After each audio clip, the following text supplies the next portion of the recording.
Là, vous m'entendez. Donc, bonsoir, merci d'être venu par cette chaleur accablante. Donc là, on m'entend beaucoup mieux. Et je vais passer donc la parole au président de notre conseil de Violet Commerce.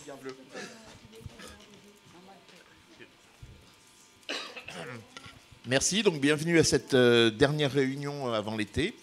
Nous avons un ordre du jour qui est assez chargé et je remercie tous les intervenants qui sont ici et qui vont intervenir. Et on va tout de suite commencer par la présentation du référent de la police municipale. Donc, Monsieur Julien, voilà, il va se présenter. Bonjour à tous. Je m'appelle Julien Bligny, je suis chef de service à la police municipale de Paris et je suis dans le 15e arrondissement depuis environ 3 mois et je suis le référent du quartier Violet Commerce. Donc je vais vous présenter ce que c'est sur le PowerPoint. Donc, dans un premier temps, c'est l'introduction. Après, on verra le référent de quartier et les missions principales du référent de quartier. Donc la place du référent de quartier dans le quartier. Donc la police municipale à Paris veut faire de la police d'hyper proximité et donc d'être présente avec un lien étroit avec les Parisiens. Donc qu'est-ce que c'est le référent de quartier? C'est un encadrant de police municipale. Donc il y a un référent par quartier dans chaque quartier de Paris. Il peut être en charge de plusieurs quartiers ou d'un quartier. Moi, en l'occurrence, je suis en charge que de Violet Commerce. Et je serai un lien privilégié entre ma division et les usagers de Paris. Donc, le référent de quartier crée un lien privilégié entre les riverains, les commerçants et les usagers. Et j'ai pour but de connaître mon quartier sur le bout des doigts. Donc le référent de quartier, on a des patrouilles et des missions totem. Donc on patrouille dans votre quartier de manière quotidienne. On fait des missions totem à peu près 2 fois par mois où vous pouvez nous rencontrer dans la rue. Je ne sais pas si ça vous est déjà arrivé. Vous pouvez nous contacter aussi via une application Solène qui est sur paris.fr ou en appelant le 3975. 3975, c'est la SCOP, c'est notre salle de commandement. Et on peut être dirigé par elle pour des interventions. Et je suis un lien étroit aussi avec vous lors de conseils de quartier. Donc les missions principales, c'est d'îlotage, donc les points de rencontre totem. Violet Commerce, le point de rencontre totem qu'on a fait, on en a fait un à Place Commerce, au niveau du métro, et on en a fait un devant l'église, sur la place Étienne Pernay. Prise de contact avec les usagers, les habitants et les commerçants. Donc on fait des opérations, des fois on va voir les commerçants pour leur demander qu'est-ce qui se passe dans le quartier. On est en contact avec eux. Et on a aussi des réunions au commissariat, des réunions avec le GPO.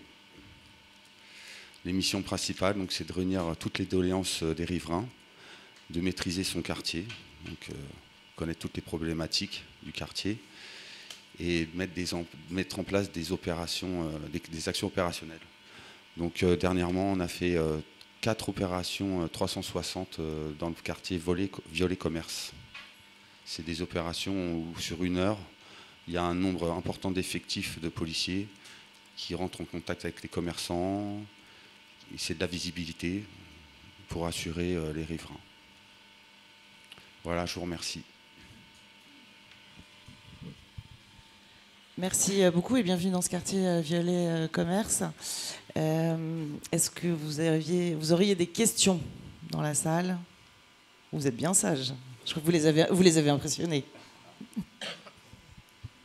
Oui, bonsoir. Moi, j'ai donc une question. Vous avez parlé de totem, d'opération totem. Ça correspond à quoi? Donc on a un oriflamme ou un kakémono où dessus on met 3-4 agents qui sont devant le kakémono pendant 1 heure et les riverains peuvent rentrer en contact avec eux et et leur expliquer des problèmes ou avoir des doléances. Et nous, on remonte ça après à Est-ce que hiérarchie. c'est la même chose que ce que vous avez appelé le 360 ou Alors, sur les opérations 360, on met le temps de l'opération 360, on met un totem. D'accord. Voilà. Et j'ai une autre question encore. En cas d'intervention de la police municipale ou des choses comme ça, quels sont vos moyens d'action, en fait? Est-ce que vous avez des moyens de répression, de verbalisation On a des moyens de verbalisation concernant le code de la route, les incivilités, tout ce qui est salubrité, les terrasses, étalage, les commerces. D'accord. Et les vols dans les commerces. Alors, pour les vols, Oui. donc nous, on fait des patrouilles de 24 heures sur 24. On est présent. Donc c'est de la prévention sur les vols. Après, donc, en cas de vol, après, si le vol a eu lieu, il faut porter plainte au commissariat et c'est la police nationale qui va enquêter. Justement, je reviens de la pharmacie et elle me disait qu'elle avait beaucoup de vols et que malheureusement, elle ne pouvait pas porter plainte parce qu'elles n'ont pas le temps, parce qu'il y a beaucoup de monde. Il faut porter plainte pour... Oui. Mais vous passez un peu dans les pharmacies, les choses comme ça? Dans les opérations 360, on passe voir les commerçants, D'accord. on passe voir les pharmacies et il y a du vol à l'étalage, je suis au courant. Ok. On va voir si oui, il marche maintenant. Et sur le quartier Violet-Commerce, est-ce que vous avez beaucoup d'effectifs de déployer ou est-ce que vous pouvez déployer beaucoup de personnes? Alors sur une opération 360, par exemple, on peut déployer entre 20 et 25 effectifs. Voilà. Qui sont attitrés au quartier ou Non, qui non, sont, non, ils sont sur l'arrondissement? Ils sont sur l'arrondissement. Bonsoir. Et pour les squats devant les épiceries, devant les tabacs, en fait, ils sont là, les Uber Eats. On a beau les signaler, mais en fait, ils partent pas, en fait. Ils sont là toute la journée. Comment on fait? Parce qu'il y a déjà eu une plainte qui a été faite. Une épicerie a été fermée pendant 3 mois à cause de ça. Les trafics de drogue la nuit. Et moi, au rez-de-chaussée, en fait, ils squattent toujours devant chez moi. Même en les implant, ils sont jamais intervenus. Alors nous, on agit sur les nuisances sonores, sur la voie parce qu'ils font publique. du bruit, là, et, en fait, ils boivent toute la nuit, alors que l'alcool est interdit après 22h.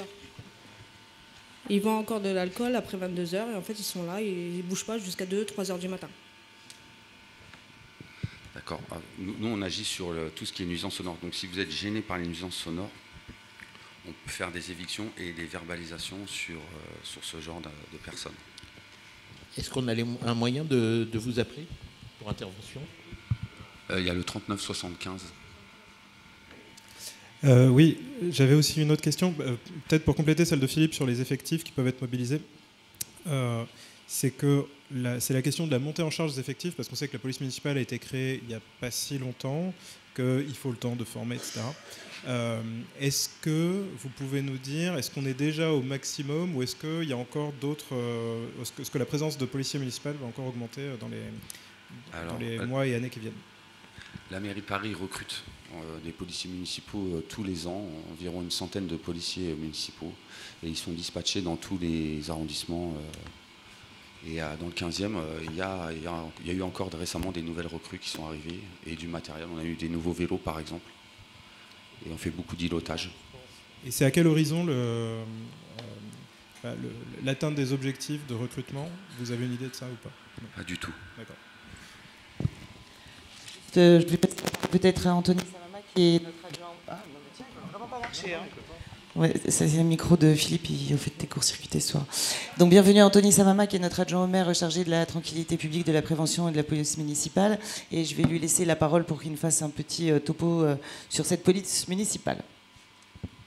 Merci beaucoup Valérie. Désolé pour quelques minutes de retard. Je finissais une réunion qui a pris plus de temps que prévu. Compléter ce qui a déjà été dit et vous donner une perspective un peu plus globale sur l'action de la police, qu'elle soit municipale ou nationale, dans votre quartier. D'abord, vous dire que votre quartier, c'est un quartier sur lequel on essaye de concentrer le tir. Je pense particulièrement à la place du commerce. Je crois que c'est la place que vous évoquiez. Il y a eu, sur les 2 dernières semaines, il y a eu 14 passages de la police nationale et 12 passages de la police municipale sur ce seul point. Pour vous expliquer comment on travaille aujourd'hui avec les effectifs de police, on essaye désormais de faire, si j'ose dire, moins mais mieux. L'objectif, c'est de définir toutes les semaines 6, 7 ou 8 points prioritaires sur lesquels on va concentrer le tir en termes d'effectifs, de passages, de rondes, etc., pour essayer de frapper fort et résoudre la problématique. Et on continue ces passages avec une grosse intensité jusqu'à ce que cette problématique soit terminée. Et la place du commerce fait partie de ces 6 points prioritaires d'intervention de la part de la police nationale et municipale. C'est la raison pour laquelle il y a eu près de 30 passages en l'espace de 2 semaines. C'est considérable, c'est un effort substantiel de la part des effectifs de police sur votre quartier et singulièrement sur la place du commerce. Excuse-moi Anthony, le cas là, c'est pas place du commerce, même si la place du commerce est quand même un point crucial. C'était les Uber et les livreurs, on va dire, qui se trouvent à l'arrière de l'église Saint-Jean-Baptiste, plus au niveau de l'avenue Félix-Faure, qui posait de gros problèmes avec l'épicerie qui est là. Et voilà. On parle de l'épicerie qui est au 1-3 avenue Félix-Faure. Alors, là-dessus, vous vivez là-bas encore vous êtes là-bas ou vous êtes passé récemment? D'accord. Et il y a encore des livreurs devant l'épicerie avenue Félix-Faure? Oui.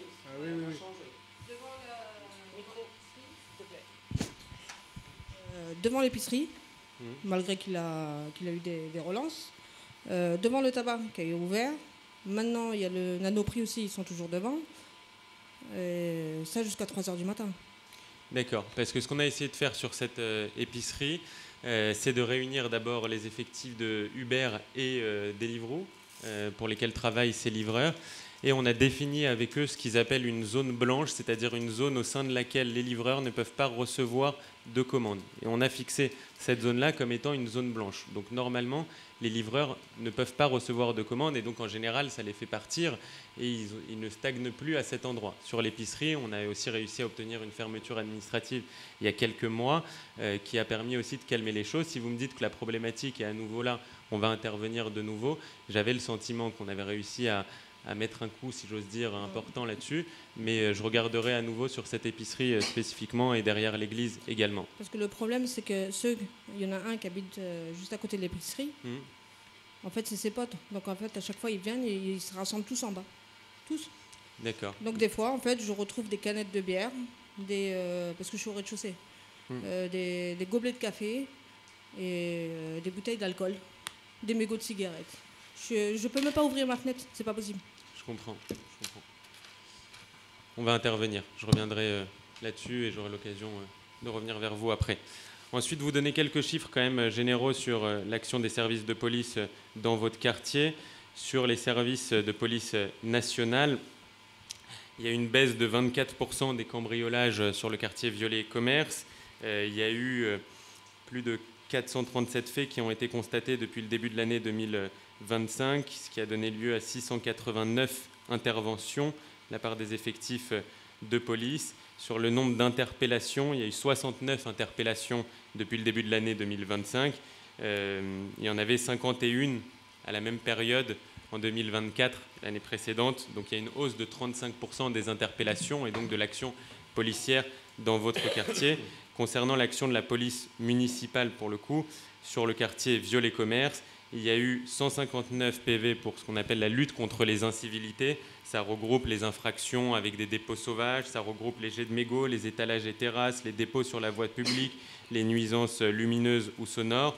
Il y a eu sur la partie code de la route et circulation, il y a eu 655 PV, dont une majorité pour ce qu'on appelle les stationnements gênants. En termes de nombre de missions, donc c'est des missions concernant la lutte contre les incivilités, la tranquillité publique, des opérations conjointes entre les services de police nationale et municipale. Il y a eu 131 opérations, 131 missions en l'espace de 4 mois. C'est beaucoup par les services de la police municipale dans votre quartier.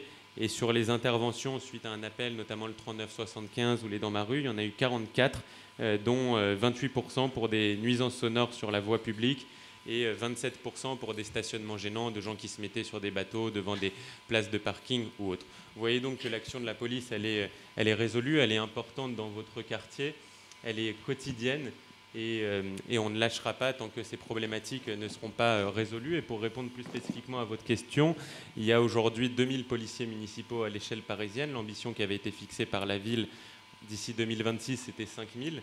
On est loin du compte. La réalité, c'est que c'est très difficile de recruter des policiers municipaux aujourd'hui, à Paris, mais partout ailleurs aussi. Et donc, je sais que la ville de Paris fait le maximum pour les recruter. Vous dire exactement quand est-ce qu'on atteindra ces 5000, c'est difficile à dire. Mais en tout cas, l'ambition, elle est là, c'est d'aller beaucoup plus loin et plus fort sur les polices municipales. Il y a d'ailleurs un Beauvau des polices municipales en ce moment qui permettra sans doute de revoir les missions et les attributions fixées aux polices municipales. Aujourd'hui, les policiers municipaux ne peuvent pas, par exemple, accéder à un certain nombre de fichiers, ne peuvent pas faire des contrôles d'identité, peuvent juste faire des vérifications d'identité. Donc on est en train de revoir à l'échelle nationale aussi, pour rendre plus attractive cette filière, les missions et les pouvoirs qui sont confiés aux policiers municipaux. Et j'espère que ça permettra aussi d'en recruter davantage.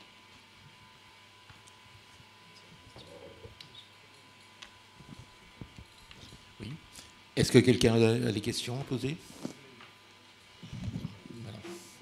Ah. Monsieur, prenez le micro. Oui, je voulais poser une question qui n'est pas liée au quartier, qui est plus générale. Est-ce qu'il y a des passerelles qui permettent aux policiers municipaux de devenir policiers, de rentrer dans la police nationale? Et je suppose que ça permettrait d'augmenter l'attractivité, parce que peut-être que le métier de policier municipal est moins attrayant que celui de policier national.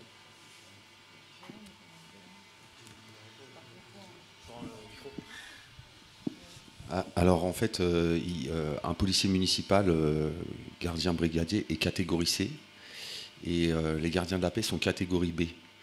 Donc moi je suis cadre, dans mon cas je suis catégorie B, donc si les policiers nationaux venaient dans mon corps, ils seraient tout de suite cadres. Et pour ceux qui sont policiers municipaux, il n'y a pas de passerelle pour aller vers gardien de la paix. Il faut qu'ils passent le concours, parce que c'est catégorie B. Voilà. Comment ? C'est ça. Tu veux poser une question? Oui, on a une question ici. Prends le micro. Vas-y, il l'a. Tiens. Très rapide, c'est concernant la police nationale, notre copropriété a donc voté en Assemblée générale l'autorisation pour la police nationale d'entrer dans la copropriété, sachant qu'on sait qu'aujourd'hui, la police municipale n'est pas autorisée. Est-ce que ça va évoluer? Parce que ce serait peut-être intéressant. Et à qui on doit envoyer l'autorisation? Carrément au commissaire du 15e? Oui. Alors effectivement, la police nationale est autorisée et pas la municipale. Il se trouve qu'il y a eu un changement de la législation qui faisait qu'auparavant, c'était aux immeubles de donner l'autorisation de manière proactive aux policiers nationaux pour pouvoir entrer. Désormais, on a renversé le système et c'est aux copropriétés d'indiquer aux policiers s'ils ne souhaitent pas que la police intervienne, pénètre dans l'immeuble. Mais la législation de base, c'est que la police, désormais, a le droit de pénétrer dans n'importe quel immeuble sans devoir attendre l'autorisation de chacune des copropriétés. Sur la police municipale, moi j'aimerais bien qu'elle puisse patrouiller partout, que ce soit dans des immeubles privés, dans le parc social également. Ce n'est pas le cas aujourd'hui. Peut-être que le Beauvau des polices municipales qui a cours en ce moment permettra de faire évoluer la législation. Oui, Sanjay. Du coup, j'attire l'attention sur le fait qu'on est en sous-effectif de police nationale, très clairement. Vous ne l'avez pas dit, monsieur Samama, je ne sais pas pourquoi, mais en tout cas, les derniers chiffres que j'ai eus du central aujourd'hui, c'est 55 agents de police nationale manquants sur le territoire du 15e. Donc déjà, il faut se poser les bonnes questions sur pourquoi on est en manque d'effectifs. Vous pouvez faire moins de passages, mieux si vous voulez, mais le fait est que aujourd'hui, quand on a besoin d'un gardien de la paix ou d'un policier municipal, c'est la galère pour les appeler. 25 minutes. À Charles Michel, il y a quand même un SDF qui donne beaucoup de points au visage d'une personne en mobilité réduite. C'est nous, citoyens, qui ont dû le mettre à terre, parce que la police nationale a un équipage 27 minutes pour y arriver. Bon, voilà. Donc ça, déjà, c'est une chose. Vous parlez de pourcentage, mais vous ne donnez pas le chiffre sur lequel se base le pourcentage. Donc vous dites 24% au moins. Vous êtes bien gentil, mais 24% de 150 et 24% de 15 000, ce n'est pas du tout les mêmes proportions. Donc déjà, il faut également que vous alliez jusqu'au bout de votre démarche en donnant la totalité des chiffres. Mais je sais bien qu'il y a un certain degré d'opacité, soi-disant pour des questions sécuritaires, qui font qu'on n'a pas tous les chiffres. On a un référent sécurité qui nous dit à chaque fois quand il nous fait un bilan, ou en tout cas la dernière fois qu'il nous a fait un bilan, il nous a dit pour des raisons de confidentialité, je ne peux rien dire. Donc en fait, on se pose la question pourquoi on a des référents sécurité. Ensuite, vous parlez d'interpellation. Moi, je veux bien qu'on interpelle les gens.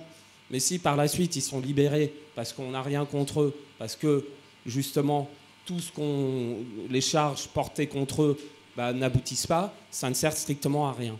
Donc aujourd'hui, toutes ces interpellations, combien d'entre elles, quel pourcentage d'entre elles conduisent ou aboutissent à des comparutions? Voilà, c'est surtout ça le sujet. Et il faudrait qu'à un moment donné, on ait la totalité des chiffres. C'est une bonne démarche de votre part de commencer à donner les chiffres, mais il faut qu'on aille jusqu'au bout de cette démarche. Alors, pour vous répondre sur les différents points, d'abord sur le manque de policiers nationaux, effectivement, il manque cruellement de policiers nationaux dans le 15e arrondissement. Le maire et Agnès Evren, la sénatrice conseillère de Paris, ont saisi le préfet de police Laurent Nunez et le ministre de l'Intérieur Bruno Retailleau pour leur demander des effectifs supplémentaires. On en a discuté avec le préfet de police pas plus tard que la semaine dernière et j'ai eu l'occasion d'en parler avec le directeur de la DESPAP, policier que vous voyez sur la voie publique encore il y a 3 jours. Donc cette question-là, soyez certains qu'on l'a bien en tête et qu'on se bat tous les jours pour essayer d'augmenter le nombre de policiers nationaux dans le 15e arrondissement. On en a aujourd'hui à peu près 300 et on considère qu'il en faudrait environ une 50aine de plus pour pouvoir réaliser toutes les missions qui leur sont dues. Sur le deuxième point, sur les chiffres concernant les cambriolages, pour vous donner un ordre de grandeur, il y a environ une vingtaine à peu près de cambriolages par mois dans votre quartier. Donc ça vous donne à peu près un ordre de grandeur.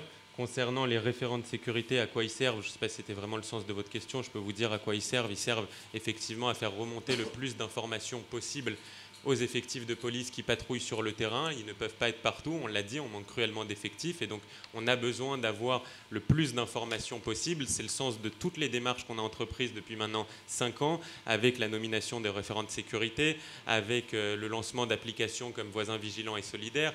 Bref, l'objectif, c'est d'essayer d'avoir le plus de matière possible pour savoir en temps réel où se trouvent les problématiques et qu'on puisse y répondre avec le plus d'acuité possible.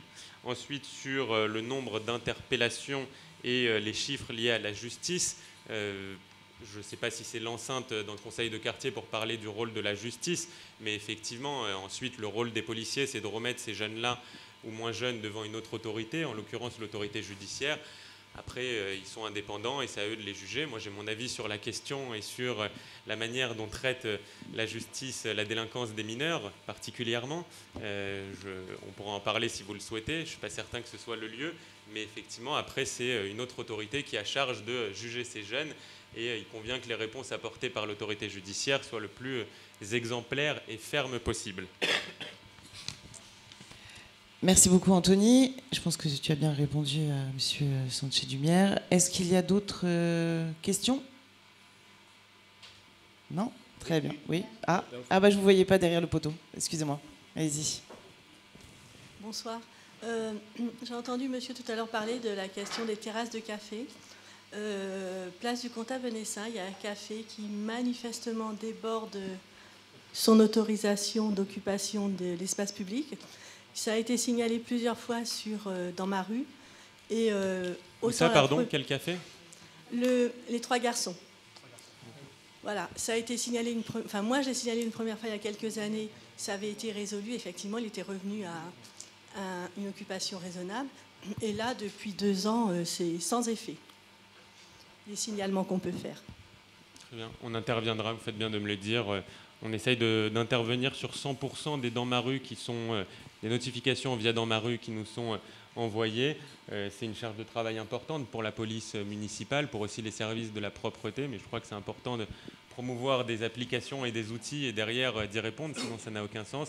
Et donc on met un point d'honneur à y répondre systématiquement. Là, je vais regarder spécifiquement pour ce café la situation et on fera des passages aussi et des verbalisations si nécessaire. Est-ce que juste en conclusion, tu peux nous parler de Voisins Vigilants ? Oui. 2 mots sur Voisins Vigilants et Solidaires. C'est une application que vous connaissez peut-être, qui existe dans 10 000 communes de France. On est les premiers à Paris à avoir lancé cette application. C'est une application que vous pouvez télécharger sur l'App Store, qui est évidemment gratuite et qui vous permet de faire remonter un certain nombre de problématiques que vous rencontrez. Ça peut être quelqu'un qui va frapper à votre porte pour vous demander de l'argent en se faisant passer pour un pompier, ce qu'on appelle les vols à la fausse qualité. Ça peut être des nuisances que vous subissez en bas de chez vous. Ça peut être un café en l'occurrence. Bref, toutes les problématiques que vous êtes amené à avoir, vous pouvez les faire remonter sur Voisins Vigilants et Solidaires. Ça peut être un point de deal en bas de chez vous. Nous, on traite avec le commissariat du 15e l'intégralité des notifications qui nous sont envoyées et on lit chaque semaine avec le commissaire central les alertes des habitants. Ça a une double vertu. La première vertu, c'est que nous, ça nous permet d'avoir encore plus d'informations pour agir efficacement dans le 15e arrondissement. Et la deuxième chose, c'est que ça permet aussi, entre voisins, de s'alerter et donc de renforcer la vigilance de chacun. J'évoquais il y a un instant ce qu'on appelle les vols à la fausse qualité. Quand il y a quelqu'un qui se fait passer pour un pompier et qui vient taper à votre porte pour vous demander de l'argent ou essayer de vous vendre quelque chose, j'espère que vous aurez la vigilance de ne pas lui ouvrir et de lui fermer la porte au nez. Mais il y a 2 solutions. Soit vous faites rien, soit vous appelez le 17 pour prévenir la police. Mais il faut que la police puisse se déplacer. En général, la personne sera déjà partie et on n'aura malheureusement pas le temps de pouvoir mettre la main dessus. Ou soit vous pouvez justement mettre une alerte sur Voisins Vigilants et Solidaires. Et je crois que c'est sans doute la solution la plus efficace en parallèle du 17 parce que ça permet à tous vos voisins de savoir qu'il y a quelqu'un qui rôde dans le quartier et qui est amené à taper aux portes. Et donc, tous vos voisins seront alertés à travers cette application qu'il y a des faux bénévoles, des faux pompiers, des faux postiers qui sont dans le quartier, qui essayent d'arnaquer les gens et donc de renforcer sa vigilance. C'est quelque chose qui nous permet d'avoir, en plus, en parallèle de tous les autres outils qu'on a lancés, des informations, mais je crois que c'est, contrairement à tous les autres outils qu'on a, le seul qui a cette vision horizontale entre voisins, verticale pour nous faire remonter des informations, mais aussi horizontale entre les différents habitants, les voisins, à l'échelle d'un quartier. Donc je vous invite toutes et tous à télécharger cette application, à y participer, à laisser des messages dessus, et je vous assure qu'on essayera tous de les traiter dans les meilleurs délais. Merci. Juste un petit dernier mot, parce que c'est bientôt l'été et que les gens vont partir en vacances sur les appartements, et après je te laisse tranquille. Oui. On a lancé aussi avec la police nationale une opération qu'on appelle Opération Tranquillité Vacances. Cette opération, elle permet de lutter davantage contre les cambriolages. Comment ? L'objectif, c'est que vous alliez à la police déclarer vos vacances, votre adresse, en disant, voilà, moi je pars de telle date à telle date, voici mon adresse, voici mon étage. Et ensuite, la police sera amenée à renforcer les rondes en bas de chez vous, autour de chez vous, pour surveiller qu'il n'y ait pas de cambriolage. Évidemment, le risque zéro n'existe pas, mais ça permet d'avoir une vigilance accrue de la part des effectifs de police sur les appartements vides. Et on sait que les cambrioleurs sont de plus en plus aguerris, surveillent parfois aussi les appartements, guettent les appartements vides pendant 1, 2, 3, 4 jours avant d'intervenir et de faire ce cambriolage. Et donc ça permet à la police d'être particulièrement vigilant. Donc je vous invite aussi, vous pouvez taper sur Google Opération Tranquillité Vacances, vous déclarez auprès du commissariat du 15e avec votre adresse et vos dates de vacances pour qu'on puisse renforcer la sécurisation chez vous. Un grand merci. Monsieur, merci beaucoup. Oui, une question ? Oui, alors le micro s'il vous plaît, ce sera la dernière question sur ce sujet. Et voilà, 2 micros. Merci. Juste vous dire que l'application, c'est très compliqué pour rentrer. Ça ne fonctionne pas toujours très bien, voire pas du tout. Et la deuxième chose, c'est que par expérience, moi je suis allée au commissariat, au grand commissariat à la rue de Vaugirard l'année dernière, et le monsieur qui m'a reçu m'a dit « Ah, vous avez des codes, vous avez ceci, cela, nous on n'a pas les passes, etc. Donc c'est pas la peine de remplir le document. » Alors, vous pouvez laisser... C'était il y a combien de temps, ça ? L'année dernière. L'année dernière, vous pouvez désormais laisser votre passe au commissariat. sur Dans ma rue, l'application, en fait, et c'est ce qui nous permet d'avoir quand même un certain contrôle sur l'application et de ne pas être noyé sous des messages injurieux ou autres. Donc on a plusieurs degrés de contrôle. D'abord, il y a un contrôle automatique qui se fait avec de l'intelligence artificielle pour bannir automatiquement tous les messages à caractère raciste, homophobe, haineux ou autres. Et ensuite, pour pouvoir aussi sélectionner les habitants qui vont être amenés à intervenir, on demande effectivement un certain nombre d'informations comme l'adresse mail, l'adresse, etc. Et c'est ce qui nous permet aussi derrière d'être sûr de ne pas avoir de comptes anonymes, de faux comptes, parce que la police prend contact derrière, rappelle les personnes qui ont laissé une alerte qui peut les intéresser. Donc c'est l'équilibre qu'il nous faut trouver. J'entends que c'est une ligne de crête entre en même temps une application qu'on a envie d'être la plus démocratique possible et la plus facile possible pour s'y inscrire et laisser des alertes, et en même temps quelques garde-fous qu'on est obligé d'avoir et donc complexifier un tout petit peu pour pouvoir être sûr de ne pas avoir des messages à tout va qui n'ont pas de sens. Peut-être que ça fonctionne mieux cette année. Mais en tout cas, s'ils n'ont pas les passes pour rentrer dans les cours et aller vers votre appartement, etc. Vous pouvez leur laisser les passes. Vous pouvez désormais leur laisser. Ce n'est pas l'information qui m'a été donnée. Ok, merci. Merci beaucoup, monsieur, d'être venu nous rencontrer. Et on va se rencontrer souvent, j'espère, dans ce quartier qui est très sympathique, Violet Commerce. Et je pense que vous ferez partie aussi de la fête de quartier qui a lieu au mois de septembre. On a échangé à ce sujet. Merci beaucoup d'être venu. Merci, Anthony, aussi pour ton intervention et pour tout ce que tu fais pour notre quartier. Je vais maintenant laisser la parole au président. Bien, merci, messieurs. Nous allons maintenant passer au sujet suivant, qui est la présentation des travaux de la ligne numéro 6, la ligne de métro numéro 6. Et je passe la parole à M. Pierre-André Coq.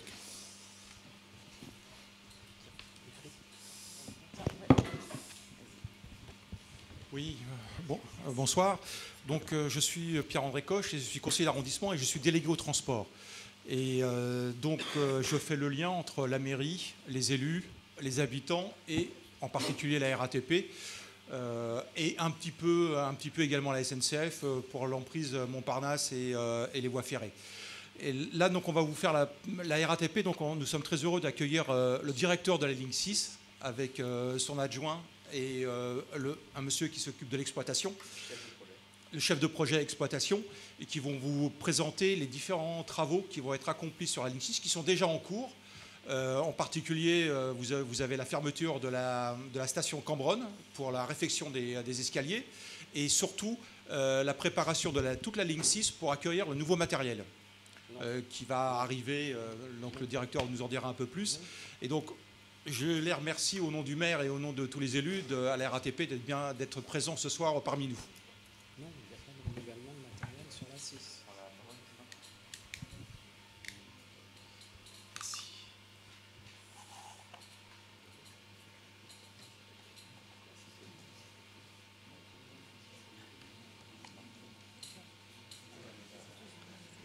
Ça fonctionne. L'appareil avait un peu chaud, donc il a fallu débrancher pour rebrancher. En tous les cas, bonjour à tous. Moi, je suis Tony Prodanovic, je suis chef de projet RATP Infrastructure. Et mon travail consiste à moderniser, renouveler nos installations, nos stations et nos tunnels qui sont anciens, qui sont tous centenaires pour la plupart. Et alors du coup, pourquoi on remplace les escaliers ? Pour info, donc on a remplacé une bonne partie là, sur la ligne 6 depuis un petit bout de temps. Et parce que du coup les escaliers sont centenaires, hein, et c'est des travaux sécuritaires qu'on fait avant tout. Sécuritaires parce qu'il y a de la présence de corrosion, il y a d'importantes perturbations sur le métal qui se créent avec les conditions climatiques et la pollution urbaine, la stagnation de l'eau. On a ensuite ces mêmes éléments qui se déforment parce que l'acier ça gonfle. On a des marches et des contre-marches qui se décollent. On a de la perte de la matière aussi. On a le métal, quand il gonfle, la matière elle tombe. Et en même temps, ce qu'on voulait faire sur cette opération pour réunir les deux projets, c'est remplacer ou renforcer plutôt les pieds de ferme de la station en elle-même. Mais ça, je vous donnerai quelques photos qu'on voit en dessous. Donc ces désordres nécessitent évidemment de ne pas retarder les travaux, et c'est donc des travaux sécuritaires, et c'est pour cette raison qu'on a mis en place cette opération, ces travaux. Donc la période d'intervention, est conditionné par l'été, parce que du coup, on profite des conditions climatiques qui sont plutôt favorables pour faire travailler les matériaux durs tels que le fer. On avait essayé de le faire en hiver, mais on a eu du mal à les travailler. Pour info, je crois que c'était Birakem qu'on avait fait l'hiver, mais c'était pas terrible. Donc du coup, on est revenu sur la solution été. Évidemment, ces travaux nécessitent de fermer la station, puisque c'est le seul accès pour desservir les quais. Donc une fermeture nécessaire de 3 mois. Donc on va fermer à partir du 30 juin à fin septembre.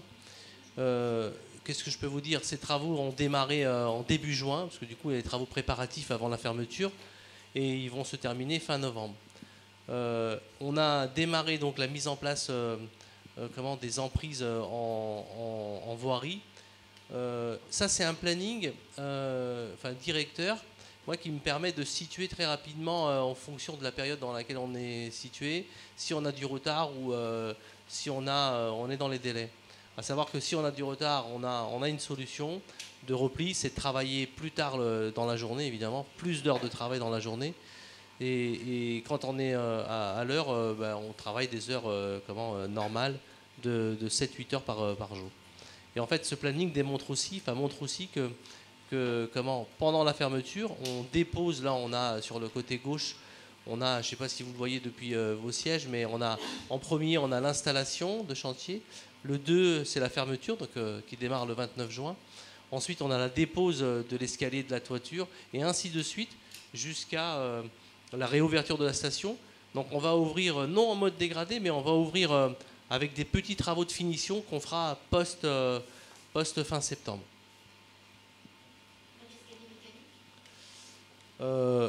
En fait, moi, le projet consiste vraiment à réparer l'ouvrage qui est centenaire. Après, les créations d'autres ouvrages, d'autres projets, ça, on en discute évidemment avec les élus. Mais là, pour le moment, non, il n'y a pas de travaux de mécanisation de prévus, je crois.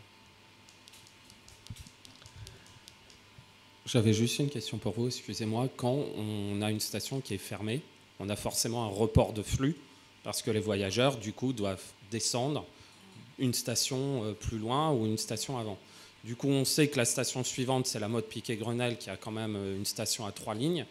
Comment est-ce qu'on va gérer ce surplus de flux à la Motte et s'assurer que, par exemple, on ne soit pas tous entassés à travers cette correspondance qui est relativement longue entre la 6 et la 8 et la 10. Oui, non, mais c'est une très bonne question.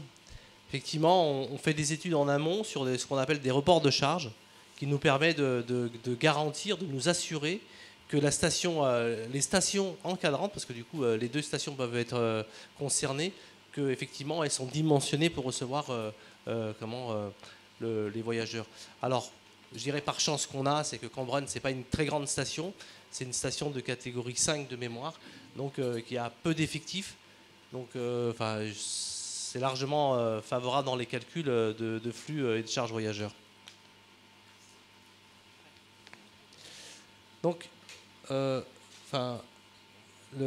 réalisation du projet nécessite quand même quelques emprises évidemment en voirie, ça vous l'avez peut-être constaté, et par la même occasion, on protège aussi des arbres qui sont dans les emprises, parce que du coup on a protégé 6 arbres qui sont à l'intérieur de l'emprise. On a aussi déposé 2 grands délarbres qui sont à l'intérieur de l'emprise, qui vont nous gêner pour la partie grutage de l'escalier, parce que pour déposer l'escalier, pour aller plus vite, on utilise des engins pour gruter l'escalier. On a évidemment toute la protection des armoires qui vont être faites sur les équipements qu'il y a sur la voie publique, tels que des armoires de la ville de Paris. On a des protections de luminaires qu'on va mettre en place, parce que dans la zone, on a effectivement ces luminaires qui sont suspendus sur le viaduc. On va protéger une boîte aux lettres qui est à côté de la poste.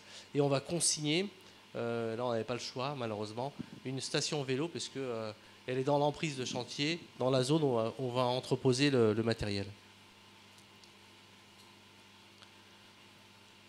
Juste pour vous préciser que à la RATP on fait aussi des plans. Donc là on a une vue aérienne, vous l'avez compris, et dans cette vue, on voit qu'effectivement, on a l'emprise nécessaire pour l'opération. Et en mauve ou en violet, enfin, je ne sais pas quelle couleur vous voyez, mais moi je vois du mauve, je crois, violet. Avec les croix, on a ce qu'on appelle la base vie pour faire loger les travailleurs. Parce que du coup, il faut qu'ils se ressourcent, il faut qu'ils se douchent en chaque fan poste. C'est notre base vie, ouais.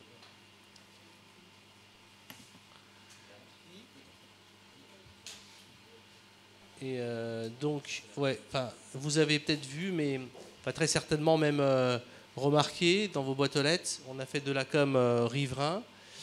Le premier niveau de com, on l'a fait sur la partie installation des emprises. Donc on prévient évidemment naturellement les riverains pour dire qu'on va installer des emprises pour réaliser l'opération.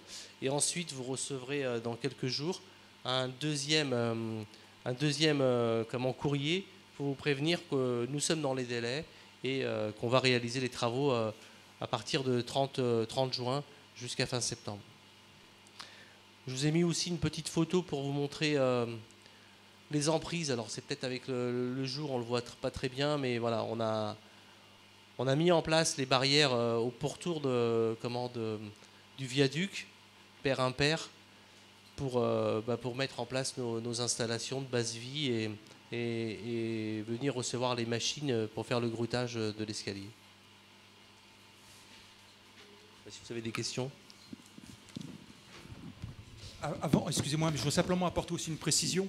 Il a été expliqué que les travaux se font l'été pour le travail du métal, et effectivement c'est beaucoup mieux de travailler le métal, en particulier les zinc, en été qu'en plein hiver. Mais il y a également un autre élément, c'est qu'effectivement, il y a moins de, vous avez raison madame, en mois de juillet, au mois d'août, les lignes de métro sont un peu moins chargées et donc le report de trafic se fait un peu plus facilement. Voilà, c'est une des raisons également qui... Voilà, quand la RATP doit fermer des stations, elle essaye de le faire pendant les vacances pour que ça minimise l'impact sur les utilisateurs et les voyageurs. Merci. Merci beaucoup pour votre intervention. Est-ce qu'il y a des questions? Oui, bonjour. Vous avez parlé de la... Alors, je suis adjoint au maire en charge des parcs et jardins, végétalisation. Vous avez parlé de la protection des arbres. Donc, merci parce que... on part toujours du principe que ce n'est pas aux arbres de s'adapter au chantier, mais au chantier de s'adapter aux arbres.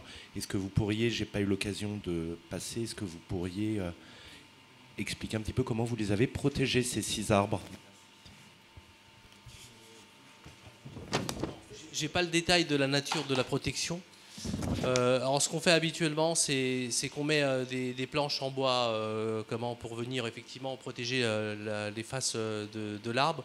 Ou sinon, on vient avec une gaine TPC, c'est une gaine de fourreau électrique rouge généralement, qu'on vient entourer jusqu'en partie haute de l'arbre.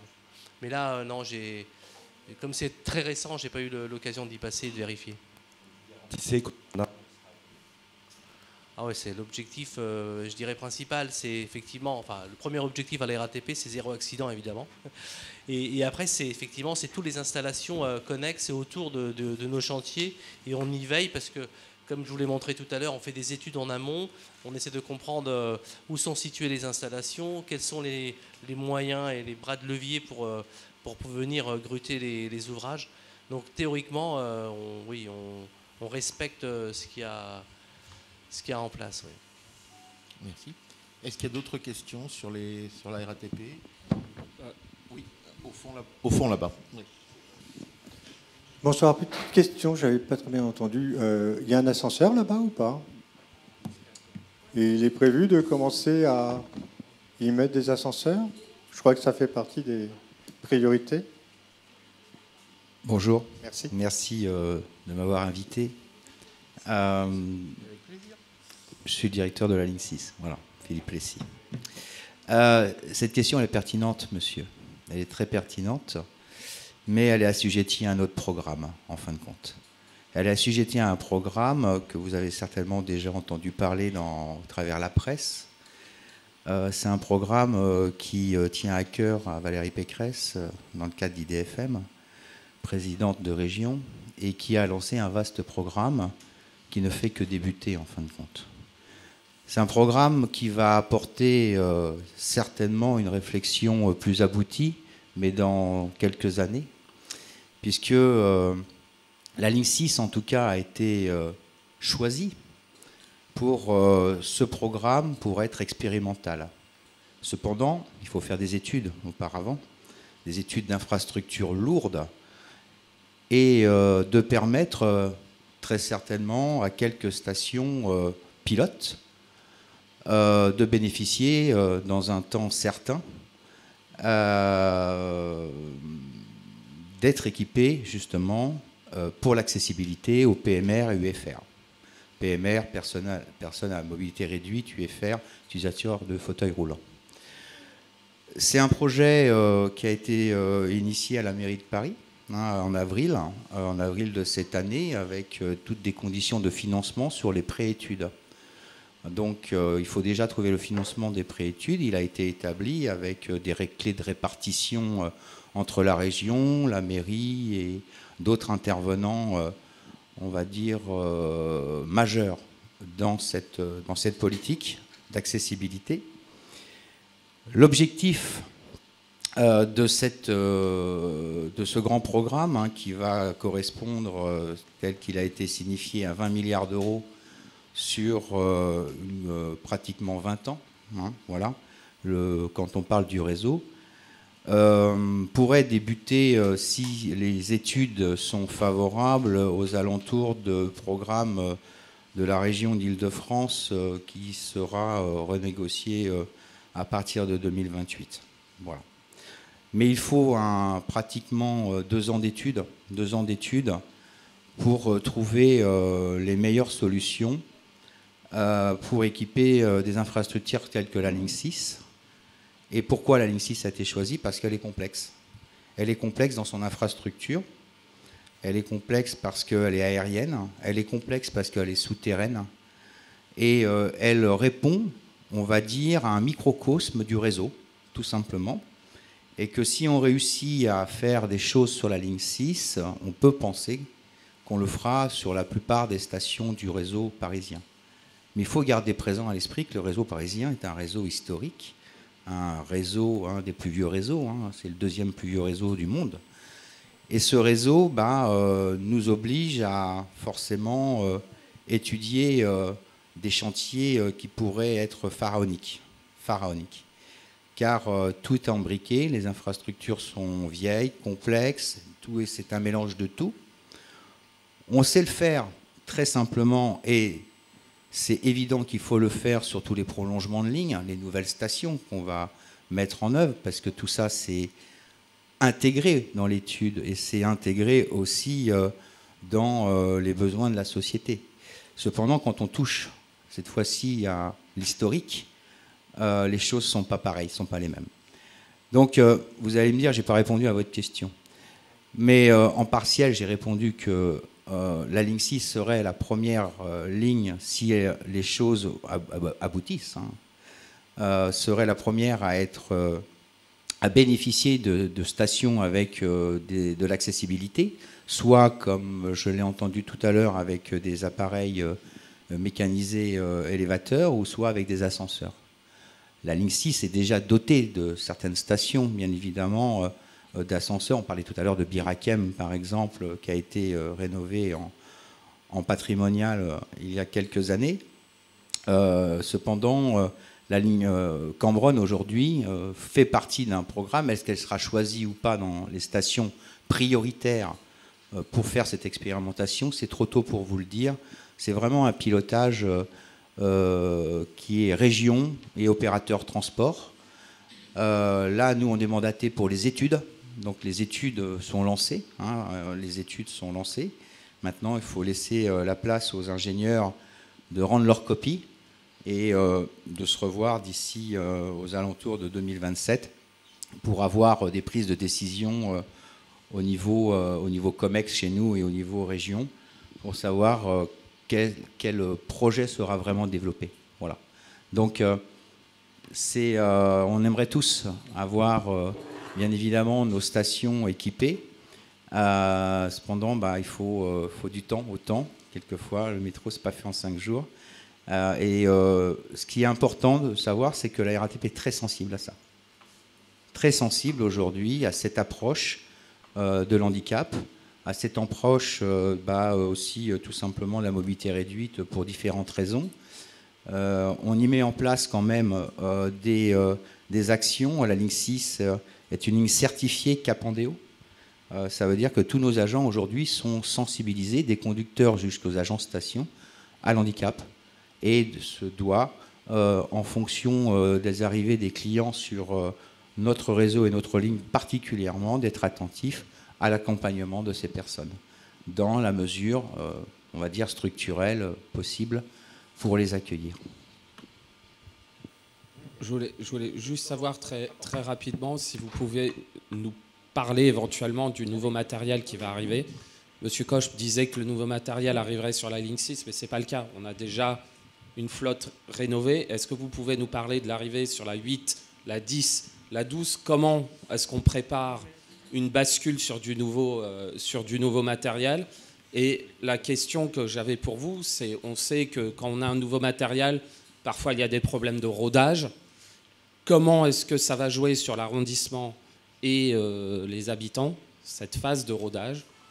Et s'il y a des soucis, comment on les gère quand on a un arrondissement aussi peuplé que le nôtre ? Comment ça se passe concrètement sur le terrain pour vous, agents du transporteur ? Bon, merci de me donner l'importance. J'aurais dû faire venir Jean Castex, ça aurait été plus simple. Mais voilà, c'est lui qui m'a demandé de venir, surtout. Bon, c'est très intéressant. Je sais qu'on a eu le temps d'échanger lors de mes rendez-vous de ligne, où je vous remercie d'ailleurs, où on a quand même de nombreuses personnes qui viennent me rencontrer justement pour parler de la vie de la ligne 6. J'ai entendu l'arrivée du nouveau matériel, c'est un programme vaste, hein, c'est un programme établi sur continuel. C'est permanent, c'est-à-dire que la ligne est n'importe quoi. Voilà. Le groupe RATP se doit de toute façon d'être très attentif sur la rénovation de son matériel roulant comme ses infrastructures. Et tout ça, il faut lisser. Bien évidemment, on ne va pas tout faire en même temps. Ça, c'est juste pas possible en investissement et en plan de charge. Donc notre rôle, c'est toujours de lisser l'arrivée de nouveaux matériels sur différentes lignes. Ce que je peux dire aujourd'hui, et je reviendrai sur la ligne 6 pour expliquer plus précisément comment on accueille un nouveau matériel roulant sur une ligne, qu'il soit rénové, modernisé ou neuf. Le programme aujourd'hui qui est engagé à la RATP, c'est un programme massif, hein, c'est le programme Matériel Fer 19, le MF19 qui va pour vous, dans la proximité, notamment la ligne 10, être la première ligne aujourd'hui qui va bénéficier de ce matériel roulant. Mon ami Boris, directeur de la 6, en parlerait certainement mieux que moi. C'est un matériel nouvelle génération, high-tech, sur lequel on est basé quand même sur la structure et la robustesse du matériel que vous pouvez découvrir, enfin qui est arrivé depuis un moment. Moi, je l'ai mis en place sur la ligne 9 à l'époque. Voilà, et on l'a sur la ligne 2, le MF01. Voilà, et puis ce nouveau matériel est basé quand même sur une technologie très robuste et devrait, en tout cas, nous engage, on va dire, d'une façon optimiste pour avoir un très bon matériel sur la ligne 10 très prochainement. Voilà. Donc on fait tout. Le président est très attentif à ça pour être au rendez-vous de ce développement du matériel roulant, déploiement du matériel roulant sur la ligne 10, qui sera la première à bénéficier d'un matériel vraiment high-tech et nouvelle génération. L'intégration aujourd'hui des nouveaux matériels, il est basé sur les normes déjà d'une part, et on pourrait s'engager sur les normes très techniques bien sûr, mais elles sont aussi sur les normes environnementales, et c'est ça qui importe plus pour le client. Ces normes environnementales, elles doivent intégrer plusieurs critères, plusieurs facteurs sur lesquels on est très attentif pour que le voyageur puisse se sentir le mieux possible dans son espace, le plus en sécurité et le plus aussi tranquille possible sur la partie on va dire, résonance sonore. Donc tout ça, c'est des normes, hein, c'est des vraies normes. On ne peut rien faire sans, on va dire, ces qualifications, c'est le propre de la technologie ferroviaire. Et ce qui est le plus important quand on met un nouveau matériel en place, c'est de s'assurer qu'on ne dégrade pas l'environnement, notamment qui existait auparavant. Voilà. Pour la ligne 6, le matériel MP89 qui arrivait, un matériel rénové, enfin modernisé pour l'instant, c'est un matériel qui est de la première nouvelle génération, on va dire. C'est le papa du MF19. Ce train-là a été rénové totalement à l'intérieur pour justement y apporter une petite part de neuf. Et on y a mis la vidéosurveillance pour la sécurité qui n'existait pas auparavant. Et puis quelques, on va dire, modifications techniques de système sous système de conduite pour améliorer encore la sécurité ferroviaire. Demain, ce matériel roulant, il arrive avec des phases jusqu'à mi-2026 pour arriver à 47 unités et qui créera le parc matériel pendant à peu près une bonne vingtaine d'années, celui de la ligne 6. Mais on lui refera encore une petite jeunesse à partir de 2027 où tous ces les rames qui seront arrivées repartiront encore une fois en rénovation, cette fois-ci totale. C'est-à-dire que quand ces trains-là vont revenir, cette fois-ci, ils vont faire vraiment très neuf. Voilà. Donc ça, c'est des études qui sont abouties et on a cette façon de travailler assez maîtrisée de la part de nos ingénieurs et nos experts. Et ce qui nous permet de rénover petit à petit comme ça le matériel roulant sans non plus mettre trop de pression sur nos possibilités d'investissement notamment. Voilà.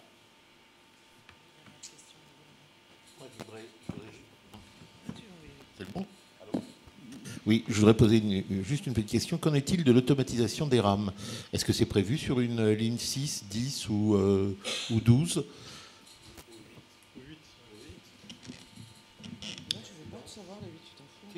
C'est la même approche, monsieur, qu'aujourd'hui la modernisation du réseau dans sa globalité. Le réseau parisien a décidé, on va dire, dans la fin des années 90-2000, de se lancer dans ce grand programme de modernisation du réseau total. Et là, on a lancé des opérations soit de modernisation d'infrastructures, matériel roulant, mais aussi on a lancé des opérations d'automatisation. Pour automatiser une ligne, ancienne ligne, il faut à peu près entre 10 et 12 ans. On a fait des grandes premières. La première, c'est la ligne 1 notamment. Ça a été une première mondiale, c'est-à-dire de transformer une ligne classique en ligne automatique. Un vrai challenge. Après, on a fait la ligne 14 aussi. La ligne 14, mais ça, c'est une conception. On sait faire, mais la conception, c'est encore autre chose. Et si on veut revenir sur notre ancien réseau, on a pris le parti de faire celle que vous connaissez aujourd'hui, qu'on a récemment finalisée dans l'automatisme, c'est la ligne 4. La ligne 4. Demain, la prochaine, c'est la ligne 13. C'est un comité d'engagement, ça a été pris en décision, on va dire, commune, opérateurs transport et région, et c'était la ligne 13 qui a été priorisée pour l'automatisation. Donc on en est là pour l'instant. Après, il y a des projets. Il y a plein de projets d'automatisation qui se développeront dans le temps. Mais là, vous avez vu que l'échelle que je vous donne, c'est une échelle assez importante parce que l'investissement est lourd, la technologie et les plans de charge, on va dire, des industriels qui ne sont pas si nombreux que ça à pouvoir faire ce type de travaux, ne nous permettent pas aujourd'hui, par exemple, de dire qu'on va automatiser le réseau en 20 ans. Ça serait une utopie de vous dire ça. Par contre, certainement qu'au-delà de la 13, d'autres lignes seront automatisées au fil de l'eau. Et ce qu'on fait, nous, en intermédiaire, c'est de moderniser des lignes pour les rendre plus performantes et les rénover aussi au niveau de leurs infrastructures, leurs systèmes, on va dire global d'exploitation, pour les rendre plus fiables, surtout plus fiables. Et on a toujours intérêt à le faire, car derrière, tout ce qui est fait auparavant améliorera de toute façon ou accélérera d'une certaine façon tous les chantiers de modernisation ou d'automatisation qu'on ferait sur cette ligne par la suite. Voilà. Ça a été le cas de la ligne 4. On l'a d'abord modernisée, après on l'a automatisée. Oui, il y a une dernière question là-bas. Oui, c'est bien que vous ayez dit pourquoi vous aviez choisi la ligne 6. pour l'accessibilité, parce qu'évidemment, ce n'est pas la première chose à laquelle on pense. On pense plutôt aux stations qui desserrent les gares, vous voyez, comme la gare de Lyon, Montparnasse, où les gens se trimballent avec des valises. Donc voilà, on peut se demander pourquoi la ligne 6, alors qu'il y a tellement une évidence pour les autres. D'autre part, vous avez parlé de la rénovation, de l'investissement. C'est très très bien. Quoique certains aménagements, par exemple certains wagons qui sont, vous savez, couleur bordeaux avec des rayures, sont très très durs à ouvrir, les strapontins sont très durs à ouvrir et c'est pas évident pour les personnes âgées. Ça, c'était juste une petite remarque pratique. L'autre chose, c'était que c'était très bien l'investissement sur le matériel, mais vous savez très bien qu'on préférait de beaucoup des prolongations de lignes. Et nous, on est bien concernés dans le 15e par la Ballard, qui est la 8, qui pourrait très bien aller jusqu'à Suzanne-Lenglen et jusqu'à ici, Val-de-Seine, rejoindre le RER. Donc l'investissement, de la rénovation, les couleurs et tout ça, bon d'accord, mais il ne faut pas perdre de vue que la prolongation, quand on nous dit qu'il faut prendre les transports en commun au quotidien, c'est bien, mais encore faudrait-il que ce soit bien desservi. Merci. C'était une remarque simplement. C'était une remarque et je vous remercie de l'avoir posée parce qu'elle me met en éveil. Elle me met en éveil, mais je vais rester à ma place. Je suis un opérateur de transport. Et là, vous parlez d'une décision politique telle qu'il a été fait pour le Grand Paris. Donc, c'est vrai qu'on peut toujours aujourd'hui arborer, si vous saviez ce que j'aimerais faire pour le ferroviaire, et même que pour moi, simple utilisateur aussi du ferroviaire, cependant, c'est vraiment des décisions là qui appartiennent vraiment à la politique, de dire comment on aménage le territoire, en fin de compte, et de quelle façon on l'aménage, et qu'est-ce qu'on peut y investir. Nous, opérateurs transport, on est, on va dire, à la convenance, aussi bien, même si on signe des contrats qui sont exigeants, rigoureux, autour de la performance et du service client. Croyez-moi, on ne nous fait pas de cadeaux. Notre rôle s'arrête dans ces mesures. Et quand on nous dit que c'est la ligne 6 qui est choisie à juste titre, parce que je l'ai dit, c'est la complexité de cette ligne qui permettra peut-être demain de trouver les solutions pour les autres, on ne fait que collaborer. Voilà.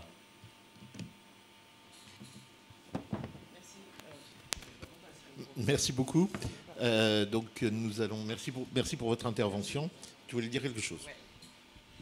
Mais je voulais vous remercier pour votre intervention. La prochaine fois, Castex, mais non, je préfère que ce soit vous. J'aime bien le chef de la ligne complexe. Oui. Est-ce que tu veux dire un dernier mot, Pierre-André Coche? Je voulais simplement apporter deux petites précisions. On a parlé de la mise en accessibilité de la ligne 6. Pour votre information, lundi 23, donc lundi prochain, a lieu à la région la première réunion du comité de pilotage de la mise en accessibilité de la ligne 6. Donc voilà, c'est la première étape, c'est le lancement des études pour justement la faisabilité dans les différentes stations. Pour répondre à une autre question tout à l'heure concernant le nouveau matériel, alors je ne parle pas de la ligne 6 pour cette fois-ci, je voudrais simplement vous parler de la ligne 12. Actuellement, vous le savez peut-être, à la Croix-Nivert, Le Courbe, a lieu un énorme chantier, c'est la rénovation et la mise aux nouvelles normes du centre d'exploitation de maintenance de la ligne 12 pour justement accueillir les nouvelles rames, là, les rames neuves qui sont les MF19 qui vont arriver d'ici 2-3 ans. Et pour le moment, donc la phase 1 a été terminée. La phase 2 est en cours actuelle avec des créations de logements, en particulier d'ailleurs du personnel de la RATP. Il faut le savoir que la difficulté de ce genre de chantier, c'est que c'est un site de maintenance qu'on ne peut pas arrêter. C'est-à-dire qu'il serait beaucoup plus facile d'arrêter, de faire tous les travaux, mais si on arrête le site de maintenance, la ligne 12 ne fonctionne plus. Donc la complexité, c'est de continuer à maintenir la ligne 12 ouverte tout en refaisant de fond en comble le site de maintenance de la ligne 12. Donc voilà, c'est une des étapes. Et il y a la ligne 8 est également sur la même trajectoire. Là, le site de maintenance qui est enterré, qui est sous vos pieds dans le 15e arrondissement, lui va se retrouver à Créteil pour justement accueillir le nouveau matériel. Voilà. Merci beaucoup. Donc merci messieurs d'être intervenus. Merci d'être venus nous rencontrer. Merci. Vous avez beaucoup de chance. vous avez beaucoup de chance d'être en lien avec un élu qui, au-delà d'être très sympathique, est très investi. Donc merci Pierre-André Coche d'être venu aussi nous rendre visite aussi. Au revoir. Merci beaucoup. Bonne soirée. Nous allons maintenant passer au sujet suivant qui est qui concerne les espaces verts dans le quartier. Donc on a M. Laurent Racapé qui est ici, qui est donc l'adjoint au maire chargé entre autres des espaces verts. Je lui passe la parole. Oui, bonjour, bonjour à tous. Donc Laurent Racapé, je suis adjoint au maire chargé des espaces verts. Pour faire rapide, conditions animales, développement durable, environnement. Je vais dans un premier temps vous faire un petit point de manière générale, très rapide, un point sur les espaces verts du 15e arrondissement. Et ensuite, Julien Lelong, qui est le chef de la division des espaces verts pour le 15e arrondissement, vous parlera plus spécifiquement des squares du quartier Violet-Commerce. Alors, le 15e arrondissement, c'est 59 parcs et jardins ouverts au public, totalisant une superficie de 62,5 hectares. Ça va évoluer dans les prochaines semaines parce que vous le savez, j'y reviendrai après, mais il y a un petit bout de la petite ceinture qui va ouvrir prochainement. Donc on va augmenter le nombre d'hectares. Il y a 2 cimetières dans le 15e et sous la précédente mandature, une demi-douzaine d'hectares ont été gagnés, faisant du 15e arrondissement le plus vert de Paris. Si on retire évidemment, eux c'est un peu de la triche, le 12e et le 16e qui ont le bois de Vincennes et le bois de Boulogne. 13 jardins partagés et donc 13 associations qui permettent aux habitants d'avoir un petit lopin de terre et de pouvoir cultiver leur potager. Voilà. Les parcs et jardins, ils sont indispensables durant l'été car ce sont évidemment des sources de fraîcheur. On parle de plus en plus de Paris à 50 degrés. Les espaces verts, c'est des endroits où on peut se rafraîchir un peu. Mais en fait, c'est indispensable tout au long de l'année. C'est un refuge de biodiversité, c'est une lutte contre les crues en captant évidemment l'eau de pluie, lutte contre le dérèglement climatique. Et c'est des lieux aussi où on peut se promener, profiter en famille ou faire du sport. Et pouvoir se mettre un petit peu à l'écart de la pollution et du bruit qu'on peut rencontrer à Paris. Les objectifs de la municipalité du 15e arrondissement concernant les espaces verts, verdir notre arrondissement, des espaces verts de qualité. C'est pas faire des espaces verts pour faire des espaces verts, il faut des espaces verts de qualité. Un arrondissement apaisé et un arrondissement respirable. Moi, je me rappelle quand j'ai été élu, donc sous l'ancienne mandature, j'étais adjoint à la jeunesse. Je suis passé aux parcs et jardins sous cette mandature. La feuille de route de Philippe Goujon, le maire, était un arbre planté par naissance dans le 15e. Ça a été un petit peu compliqué, on y arrivera certainement. Pour le moment, on n'y est pas encore, tout simplement parce qu'on a énormément de cliniques et d'hôpitaux. Donc forcément, il y a énormément de naissances dans le 15e arrondissement, c'est là où il y en a le plus. Mais on va y arriver. Donc verdir au maximum le 15e arrondissement. Je ne vais pas parler des espaces verts du quartier, c'est Julien Lelong qui en parlera. Moi, je vais vous parler maintenant de juste 2 espaces verts qui ne sont pas dans le quartier, mais où c'est un grand projet qui est en train de s'achever, où c'est le dernier né des jardins du 15e. Donc le jardin Elisabeth Bozzelli, qui est le dernier né des jardins du 15e. Alors, il n'est pas à côté, mais vous pouvez aller le voir. Il est à la porte de Versailles. C'est 8000 m² qui remplace une station-service. Donc je pense qu'on est tous d'accord pour dire qu'un espace vert, c'est mieux que pour la pollution, pour le cadre de vie et pour la source de chaleur du bitume d'une station-service. Allez voir, c'est vraiment un espace vert très agréable avec de la culture céréalière et des arbres fruitiers, une végétalisation assez agréable. Ensuite, encore une fois, votre quartier n'est pas vraiment concerné directement par l'arc vert, mais j'en parle parce que c'est peut-être le plus grand projet du 15e. Il a commencé dès 2008, c'est un grand projet porté par Philippe Goujon, le maire du 15e. Il n'est pas encore terminé, mais c'est un corridor vert de 8 km, ce sera le plus long de Paris, qui relie le parc Georges Brassens au parc Citroën par la petite ceinture. Alors d'ailleurs, un tronçon supplémentaire va être ouvert dans quelques semaines. Et ensuite, après le parc Citroën, il y a un prolongement via les berges de Seine jusqu'à Birakem, Poursuite sur les boulevards requalifiés et végétalisés de Grenelle et Garibaldi, puis Pasteur et Vaugirard. Effectivement, il y a 2 points qui n'ont pas encore avancé. On ne peut pas tout faire d'un coup. Encore une fois, ça a commencé en 2008. Ce sont les boulevards de Grenelle et Garibaldi. Plusieurs raisons à cela. On en parlait tout à l'heure. Il y a la ligne aérienne du métro. Donc végétaliser sous une ligne aérienne, c'est pas évident, mais on va pouvoir faire des choses par la suite. Et puis il y a le marché de Grenelle, le dimanche, mais pas que le dimanche. Il y a aussi en semaine. Donc voilà. C'est vraiment l'arc-vert structurant, c'est quand il sera terminé, alors il est déjà évidemment très agréable, mais quand il sera terminé, je pense que ce sera vraiment une référence pour Paris, à Paris et même en France. Voilà. Voilà, c'était vraiment juste vous parler de manière générale des espaces verts du 15e arrondissement et bien insister, on entend ici ou là que le 15e n'est pas un arrondissement vert. Encore une fois, c'est totalement faux, certaines personnes aiment bien le dire à tort.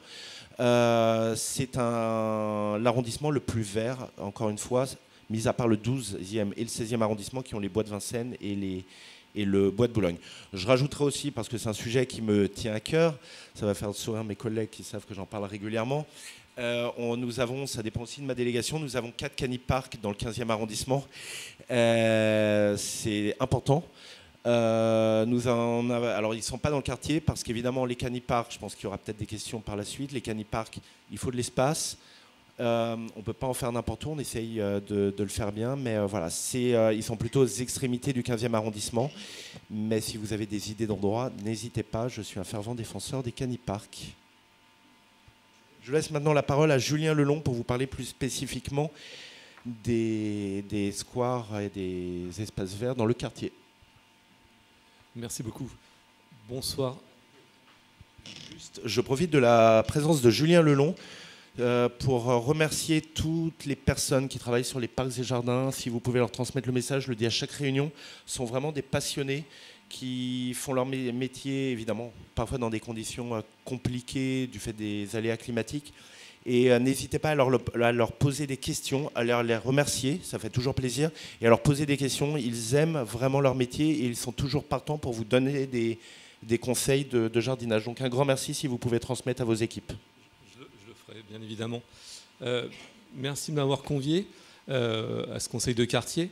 Donc je suis Julien Lelong, je suis à la direction des espaces verts et de l'environnement, au service d'exploitation des jardins, à la division territoriale du 15e, je suis le chef de division.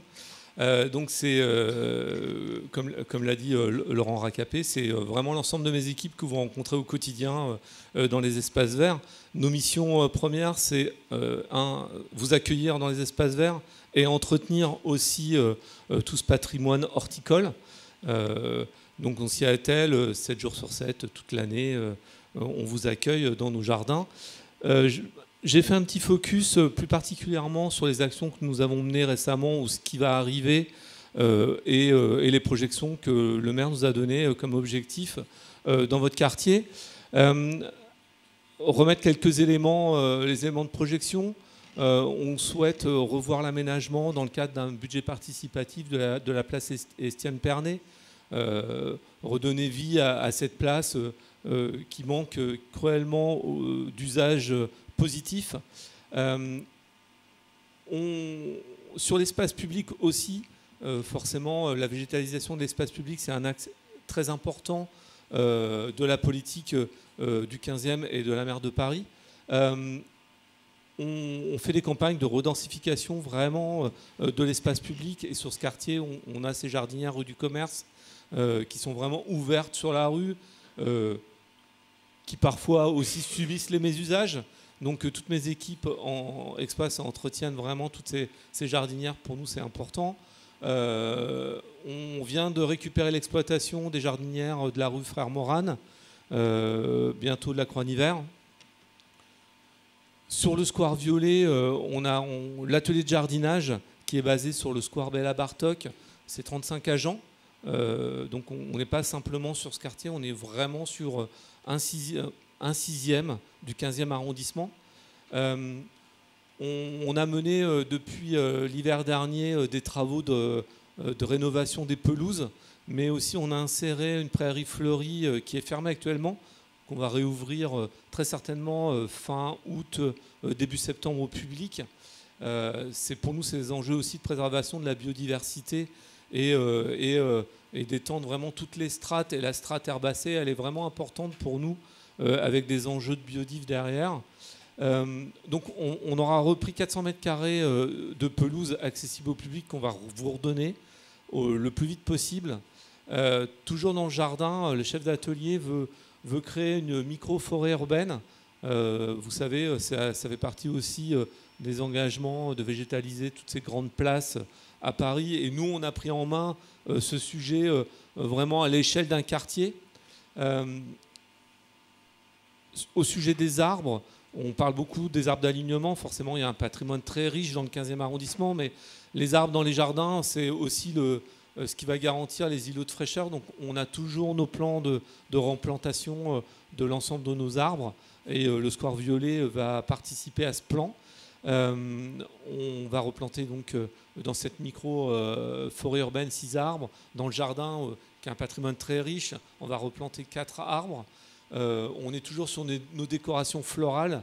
C'est une des photos. Pour nous, c'est important aussi de mettre en avant le cœur de métier des jardiniers. Et c'est là où vraiment ils peuvent vous accueillir au quotidien et expliquer ce qu'ils font. Il ne faut vraiment pas hésiter, hein. On est là pour ça aussi. Sur le square Yvette Chauviré, de la même manière, on a souhaité planter une décoration estivale pour accompagner toute cette pelouse.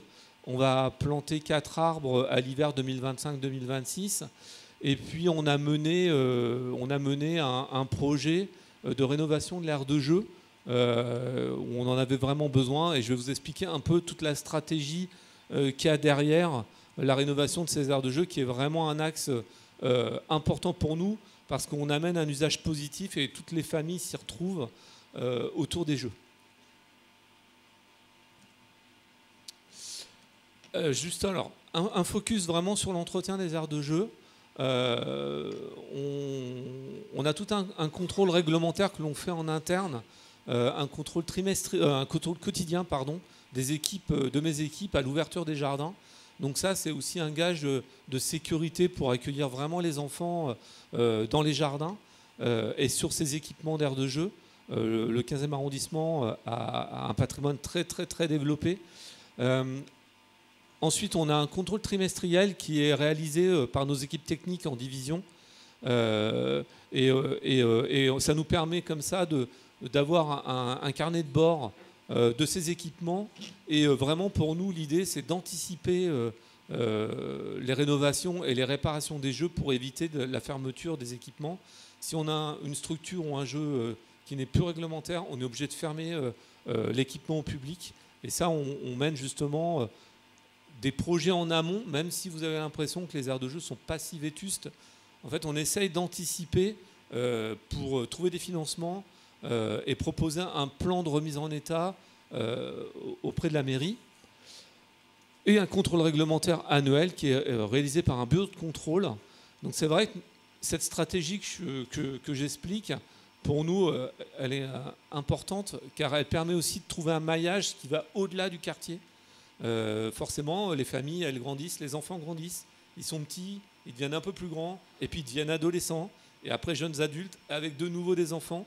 Donc pour nous, ce maillage, il est vraiment important de le comprendre à l'échelle de l'arrondissement. Parfois, on va même un peu plus loin que l'arrondissement, sur des stades, des TEP, où tous les ados, cette tranche d'âge, a besoin aussi d'équipements. Le quartier n'est pas très pourvu de ce type d'équipement, mais nous, on travaille vraiment à l'échelle, à l'extra de ce quartier. Parfois, on s'attache aussi, pour rénover une aire de jeu, à l'usage spécifique du jardin. Ça peut être la proximité de crèche, la proximité d'école maternelle, et on va plutôt aller cibler une aire de jeu avec une tranche d'âge assez petite pour correspondre vraiment à l'utilité du quartier. On peut aussi, sur l'échelle vraiment de rénovation d'un jardin, faire une concertation en lien avec la mairie d'arrondissement. On peut faire aussi des ateliers de construction, ça nous arrive, pour vraiment coller au mieux et se rattacher aux besoins du quartier. Et puis, on a une forte prise en compte de l'inclusivité. On a parlé d'accessibilité aux personnes à mobilité réduite d'une station de métro, mais nous, dans nos équipements, on est des IOP, on est des installations ouvertes au public, et on se doit aussi d'accueillir tout le public sur l'ensemble de nos équipements, et les aires de jeu collent vraiment à ça. Et donc, lorsqu'on fait un projet, on s'attache à rester sur vraiment des valeurs ludiques, ce qui nous permet de rattacher vraiment toutes les notions de handicap, qu'ils soient visuels, moteurs, auditifs, psychiques, intellectuels ou invalidantes. Et on essaye vraiment dans une aire de jeu de trouver la structure qui va aller au plus grand nombre et le plus largement possible. Un autre sujet qui est vraiment d'actualité pour le coup, c'est comment nous, dans nos espaces verts, on arrive à combattre les îlots de chaleur. Alors c'est vrai que le premier réflexe, c'est de se dire, on a une strate arborée qui est importante et on sait très bien, on déambule dans la rue, on passe sous un arbre, on comprend tout de suite la nécessité de planter nos arbres. Mais en attendant de pouvoir vraiment avoir des arbres qui sont jeunes, qui vont pousser et qui vont avoir un développement nécessaire, on met à disposition des équipements. Des brumisateurs, l'arrondissement, et on commence à développer dans l'arrondissement ce type d'équipement. On a du retard, c'est vrai. On en a un au Parc André Citroën, on en a un sur Bosselli, on en a un tout neuf sur le Square Necker. Dans votre quartier, il n'y en a pas. Nous, ce qu'on propose, alors on a un grand plan de déploiement qu'on a présenté au maire. Ce qu'on propose, c'est de travailler sur le Square Violet, sur un brumisateur. On essaye aussi de prioriser forcément les sites avec des aires de jeu plein soleil, des équipements sur, par exemple, des dalles de parking, et on en a, des jardins. Et puis aussi l'aménagement d'ombrières et de pergolas au-dessus des projets d'aires de jeu. Sur Yvette Chauviré, on n'était pas mûr pour proposer une ombrière, mais c'est pas contradictoire avec le planning qu'on a fait. On pourra très bien venir s'intercaler dedans. Et là, on va travailler donc sur Yvette Chauviré, sur les pergolas. Un autre focus sur les équipements qui sont dans nos jardins, c'est les agrès sportifs. Pour nous, c'est important aussi de cibler une population jeune, adulte, mais pas que. Aussi une population qui peut faire du sport dans nos jardins et qui occupera vraiment positivement tous les usages. Une carte, un focus des équipements sportifs, des agrès sportifs qui existent sur l'arrondissement, et on s'aperçoit qu'au cœur de l'arrondissement, les points bleus, il y a vraiment un vide complet où il n'y a pas d'équipements qui sont offerts, soit aux jeunes adultes, alors pour une activité intense du sport, ou alors une population plutôt vieillissante, et nous qu'on va plutôt cibler sur un des équipements sportifs doux. Et les deux ne sont pas contradictoires. Et justement, ce qu'on veut vraiment, c'est pas cibler dans un jardin une typologie d'usage, mais vraiment mixer pour qu'on puisse rattacher le maximum d'usagers. Donc vous connaissez tous ce type d'agrès dans les espaces publics et dans certains jardins. On reprend un peu ces typologies intensives et douces. Et donc on proposera vraiment un mélange d'agrès dans chaque site. Et donc ça me fait revenir en arrière sur le Square Violet, qui a un potentiel pour nous assez important. Et donc on pense lancer les travaux en octobre. En gros, on a un support marché, un renouvellement de marché qui vient juste de tomber, donc on pourra acheter et commander d'ici un bon mois. Et donc notre plan de déploiement va arriver. Et sur le Square Violet, on proposait plutôt de mettre ces agrès dans l'alignement d'arbres pour qu'on puisse utiliser sous le couvert d'arbres vraiment ces équipements tout au long de l'année. Et ça, c'est une discussion aussi qu'on peut porter avec vous. Un grand merci. Oui, alors juste j'ai sauté sur l'occasion pour les agrès sportifs. En fait, dans ce conseil de quartier, ça fait à peu près 10 ans qu'on demande 4 agrès sportifs pour le Square Violet. Donc c'est super si vous pouvez nous en mettre. Écoutez, voilà. Je sais que vous venez d'arriver. mais à peu près au même endroit que vous. On a fait la même expertise pragmatique. Voilà. Et je pense que c'est hyper important. Il y a une vraie demande dans ce quartier. Oui, j'imagine bien. Merci beaucoup. Si vous voulez intervenir, prenez un micro. Non, très bien. Très bien, j'ai des questions. Allez. Est-ce que vous pouvez donner les micros à... Voilà, merci beaucoup. Merci. Au Square Saint-Lambert, quand pensez-vous remettre en marche la fontaine. La fontaine. Alors parce que ça fait au moins 1 an qu'elle est fermée. Moi, je suis arrivé qu'en janvier de cette année, mais je fais le même constat que vous, qu'elle est fermée. Il y a eu... Alors, en gros, pour résumer, pour être très rapide, on a mis aux normes tout le réseau d'hydraulique, ce qui ne se voit pas, de la fontaine. On a, grâce à un budget participatif d'arrondissement d'ailleurs, on a aussi on a une expertise de la galerie technique qui est en sous-sol, où on s'est aperçu qu'elle s'affaissait. Donc on a dû faire des expertises techniques de sondage de sol. Tous les travaux viennent juste d'être terminés. Et là, depuis le début de semaine, il y a des travaux d'étanchéité qui sont en cours, à peu près pour 1 mois. Et ce qu'on s'était donné comme objectif, j'espère qu'on tiendra vraiment ça, c'est de remettre en eau la fontaine au 1er août. Ça serait génial. De cette année. C'est ça. En tout cas, c'est en cours. D'accord. C'est vrai qu'on a mené des travaux qui n'étaient pas visibles du public dans les galeries techniques et dans le local technique. Et vous avez l'espoir de mettre des brumisateurs dans ce square ? Alors, il fait partie du plan de déploiement.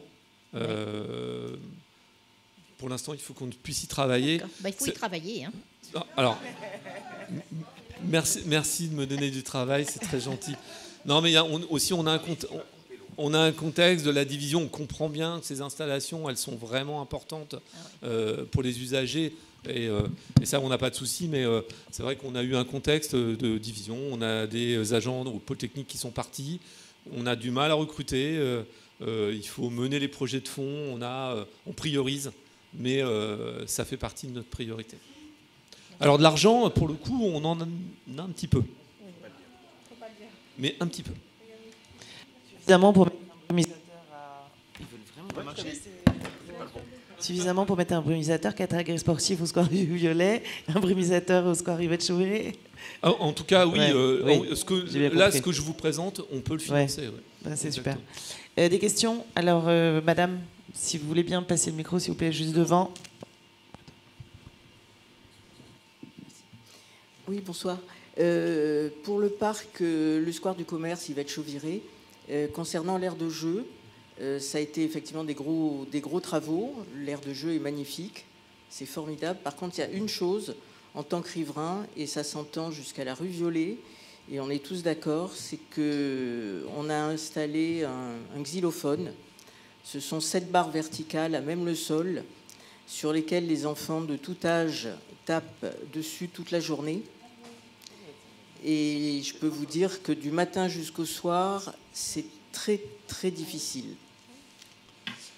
Alors bon... Je vous invite à venir l'écouter, à rester 2 je heures. ne vais pas faire une grande démonstration d'une demi-heure en essayant de vous prouver que ce n'est pas vrai. Hein, ce n'est pas l'idée.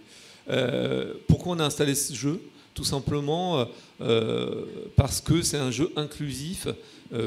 Alors, malheureusement, je constate que les usages ou des usages qui ne sont pas faits pour ne correspondent pas. En tout cas, on a choisi ce jeu parce que, en termes d'utilisation et de couverture d'ensemble handicap, c'est un jeu vraiment qui est vraiment utile pour l'inclusion. C'est pour ça. On va regarder avec le fournisseur si on ne peut pas trouver une méthode de sourdine. Oui, d'autant plus que dans ce square Yvette Chauviré, nous avons installé, après un certain nombre d'années d'attente, un manège. Et la condition pour que ce manège soit implanté, c'est qu'il n'y ait pas de musique. Donc effectivement, si d'un côté on ne met pas de musique et que de l'autre côté le xylophone nous joue une sérénade, c'est pas vraiment... Alors c'est là où c'est formidable de vous rencontrer, parce qu'on a beau avoir l'expérience des équipements que l'on installe, on ne fait pas forcément de concertation publique pour ce type de travaux qui ne sont pas non plus conséquents à l'échelle du quartier. Et on s'aperçoit en fait que on n'est pas très bon des fois. et on va regarder ça. Oui, il y a une question là-bas au fond. Je voulais vous apporter une information, une alerte. Nous sommes propriétaires sur le square Violet. Donc notre appartement donne sur le square Violet. Et nous avons des frelons asiatiques qui sont arrivés.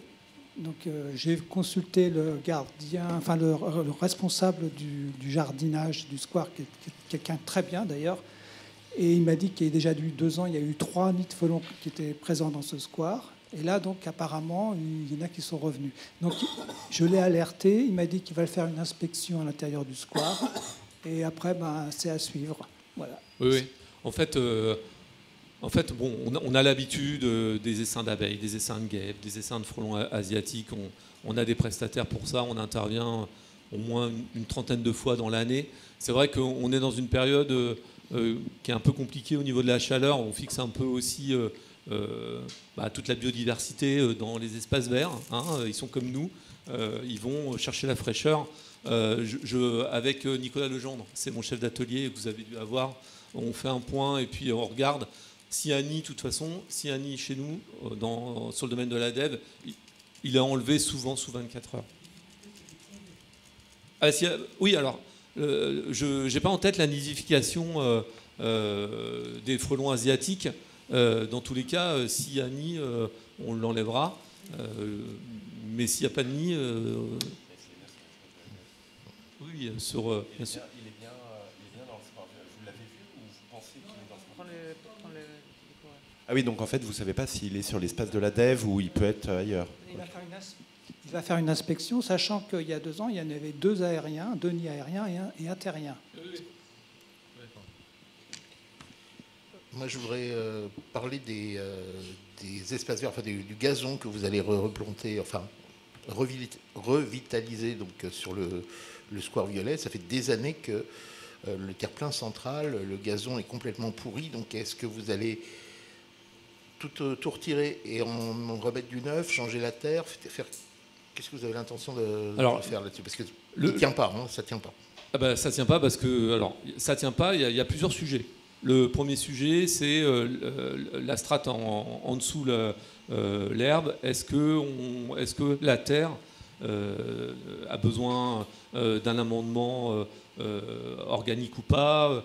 Ça, on fait des prélèvements de terre. Et en fait, on apporte vraiment l'engrais qu'a besoin le substrat pour faire pousser le gazon. Donc ça, c'est un des premiers sujets. C'est vrai que sur Violet, il y a un profil aussi un peu particulier de cette pelouse. Lorsqu'on a un profil un peu en cuvette, forcément, on génère de la rétention d'eau, donc il y a un travail lourd à faire sur les gazons. Ça, c'est le deuxième sujet. Le troisième sujet, c'est comment on arrive à l'échelle d'un quartier au cœur du 15e arrondissement, sur un jardin ultra fréquenté et avec un piétinement naturel, enfin pas naturel du gazon qui va s'atrophier. C'est comment on arrive à faire ça. Donc, ce qu'on essaye de faire, c'est vraiment de travailler par zone et par secteur. Parce que sinon, on ferme le jardin pendant 6 mois de l'année, en sachant que le jardin d'octobre à avril, il est fermé, les pelouses sont fermées au public pour laisser le temps à la pelouse de se régénérer, si elle peut le faire, parce que c'est ça cette problématique-là. Et la bonne période pour planter du gazon, c'est à partir du mois de mars. Et vous comptez 6 mois de fermeture du public. Donc, on vous ferme tout le jardin. Donc, tout ce plan de gestion, il est un peu à construire aussi avec le chef d'atelier. On y travaille avec mes équipes. Et on ferme des petites zones qu'on réouvre. Mais les petites zones, ce n'est pas suffisant. Et donc, c'est un peu cette difficulté que l'on a là. C'est pour ça que mon chef d'atelier, il y a des zones où il va faire une prairie fleurie une année. Comme ça, on gagne aussi un peu du temps de régénération de la pelouse. On fait de l'engrais naturel. En fait, c'est vraiment tous nos enjeux à nous d'exploiter des jardins ultra fréquentés. Et on essaye vraiment d'arriver à contenter tout le monde, mais c'est vraiment une difficulté, c'est vrai. Dans le jardin, vous nous avez montré une très belle photo avec des fleurs et un piédestal d'une statue. Alors ça, c'est un peu mon cheval de bataille. Je sais que Laurent, tu vas pas pouvoir me répondre que c'est pas de ta délégation. mais est-ce qu'on pourrait envisager de remettre des statues qui ont été détruites pendant la Deuxième Guerre mondiale? Il y a 2 piédestals qui sont toujours au milieu des espaces verts. Je vais faire une réponse technique de service. Bon, les statues dans les espaces verts sont sous gestion d'une autre direction, qui est la direction des affaires culturelles. Vous devez le savoir. Ces œuvres qui ont été déposées, alors ce que j'ai cru comprendre, elles ont été déposées pendant la Deuxième Guerre mondiale. Tout à fait. Nous, on a milité, on a fait un peu le même constat que vous, on a milité auprès de la DAC de nous remettre des œuvres, parce qu'on pense que ça peut que améliorer tout le travail qu'on fait.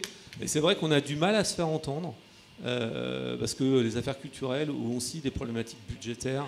Et donc remettre une œuvre sur l'espace public, c'est aussi l'entretenir. Donc c'est un peu le constat qu'on a fait, et c'est la problématique aussi que l'on a. Merci. D'autres questions? Oui, tout au fond là-bas. Ah, il y en a une là à gauche. Il y en a une là à gauche, oui, pardon. Et après, Bonsoir.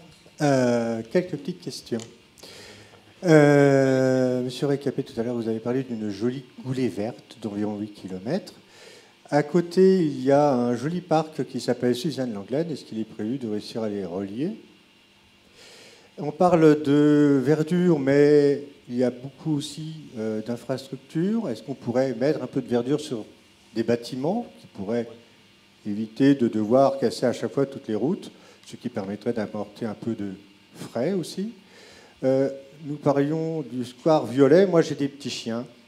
Alors, je suis allé dans les caniparks. C'est une horreur, parce qu'il n'y a plus d'herbe. Et je suis tombé sur des chiens catégorie 1, 2, 3. Et moi, c'est des catégories 9, des petits shih tzus qui sont grands comme ça. Donc forcément, j'ai couru, parce que les petits chiens n'étaient pas forcément adaptés. J'ai le plaisir de pouvoir de temps en temps me promener. Je suis allé au Luxembourg. On peut faire le tour du parc avec son animal.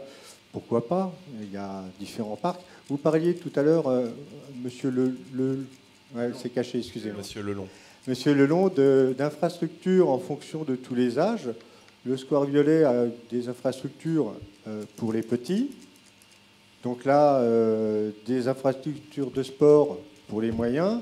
Je crois qu'il y a 2-3 EHPAD qui sont tout autour. J'espère qu'ils auront aussi droit à quelques petites choses pour eux, parce qu'ils aiment bien quand même aller dans ce parc. Voilà. Et les caniparks, il y en a 4. Je crois que dans l'ouest parisien, c'est là où il y a le plus de canidés. Et c'est pas toujours facile. Je crois qu'il y a des expériences qui se font dans d'autres arrondissements au niveau des chiens. Allons-y. Merci. Merci. Attendez, Monsieur Racapé va répondre et après on va prendre toutes les questions parce qu'on va s'arrêter d'ici 5 minutes. Sur Suzanne Lenglen, alors déjà vous dire qu'effectivement ça a été un long combat de Philippe Goujon pour récupérer une partie de l'héliport. Voilà. Alors juste sur Suzanne Lenglen à proprement parler, il a réussi à en récupérer, donc effectivement le Suzanne Lenglen va être agrandi. En ce qui concerne la coulée verte, par contre il n'est pas prévu qu'elle passe, qu'elle aille jusqu'à, enfin qu'il y ait un crochet, qu'elle aille jusqu'à Suzanne Lenglen. Ça par contre non. En revanche, confirmation, nous avons, grâce au maire du 15e, récupéré une partie de l'héliport. Ensuite, il y avait... Les caniparks. Les caniparks. Effectivement, il y en a 4 sur le 15e arrondissement. Quand je suis arrivé en 2020, il n'y en avait pas. Il y en avait 0. Il y avait une allée aux chiens, mais qui n'était pas un canipark car elle n'était pas fermée. C'était à Brassens. Et nous l'avons fermée au bout de manière à ce que ça devienne un vrai canipark. Il y a Montagne de l'Espérou, il y a Bargues et il y a Gillot. En ce qui concerne les différentes catégories de chiens, lorsque nous avons aménagé Bargues, Platon en canipark, je suis allé voir les riverains et je leur ai demandé, est-ce que, parce que j'entends votre discours, je leur ai demandé, comme il est assez grand, est-ce que vous pensez qu'il serait bien de faire une partie spécifique petits chiens avec une grille et une partie pour les plus grands chiens? La réponse a été très clairement non de la part des propriétaires de chiens. Le but aussi des caniparks, c'est des lieux de rencontre. C'est aussi bien que les grands chiens et les petits chiens se côtoient. Il n'y a pas d'accident. Il n'y a pas d'accident. Donc voilà. Et clairement, les propriétaires de chiens ne le souhaitaient pas. C'était très clair. En ce qui concerne le manque de pelouse dans les caniparks, ça dépend des caniparks. Si on prend la montagne de l'Espérou, effectivement, c'est sur de la terre. Si on va à Barque-Platon, c'est très, très vert. Les chiens, contrairement aux humains, sont peut-être moins sensibles au côté verdure. Souvent, ce qu'ils veulent, c'est jouer. Non, mais ils veulent jouer. Allez à Montagne de l'Espérou, vous regardez, ils jouent. Donc, mettre de la pelouse, il faut qu'il y ait un entretien. Il y a un entretien des caniparks, mais c'est vrai que les chiens ont tendance à creuser. C'est pour eux, c'est un retour aux sources. C'est pas dans leur appartement qu'ils creusent. Donc, et heureusement pour les propriétaires d'ailleurs. Mais voilà. Donc effectivement, ça dépend. Il y a deux styles de canipark. Il y en a en terre et il y en a avec de l'herbe. Donc il y a deux écoles. Si vous allez à Barque-Platon, vous verrez de l'herbe.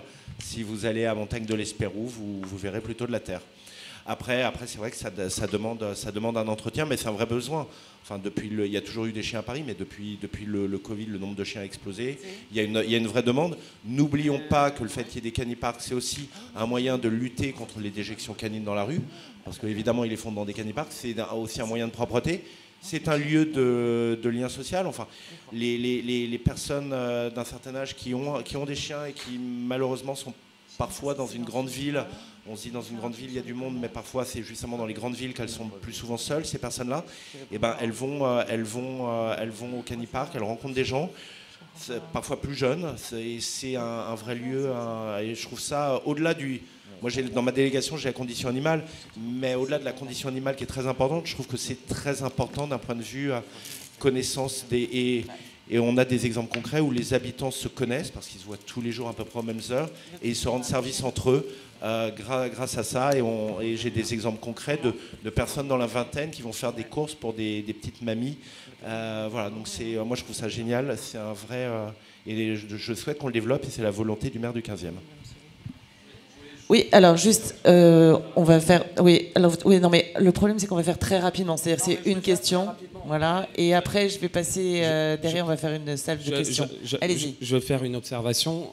Quand vous fermez le parc canin, parce que vous avez implémenté des horaires d'ouverture-fermeture, soyons cohérents sur l'heure d'ouverture.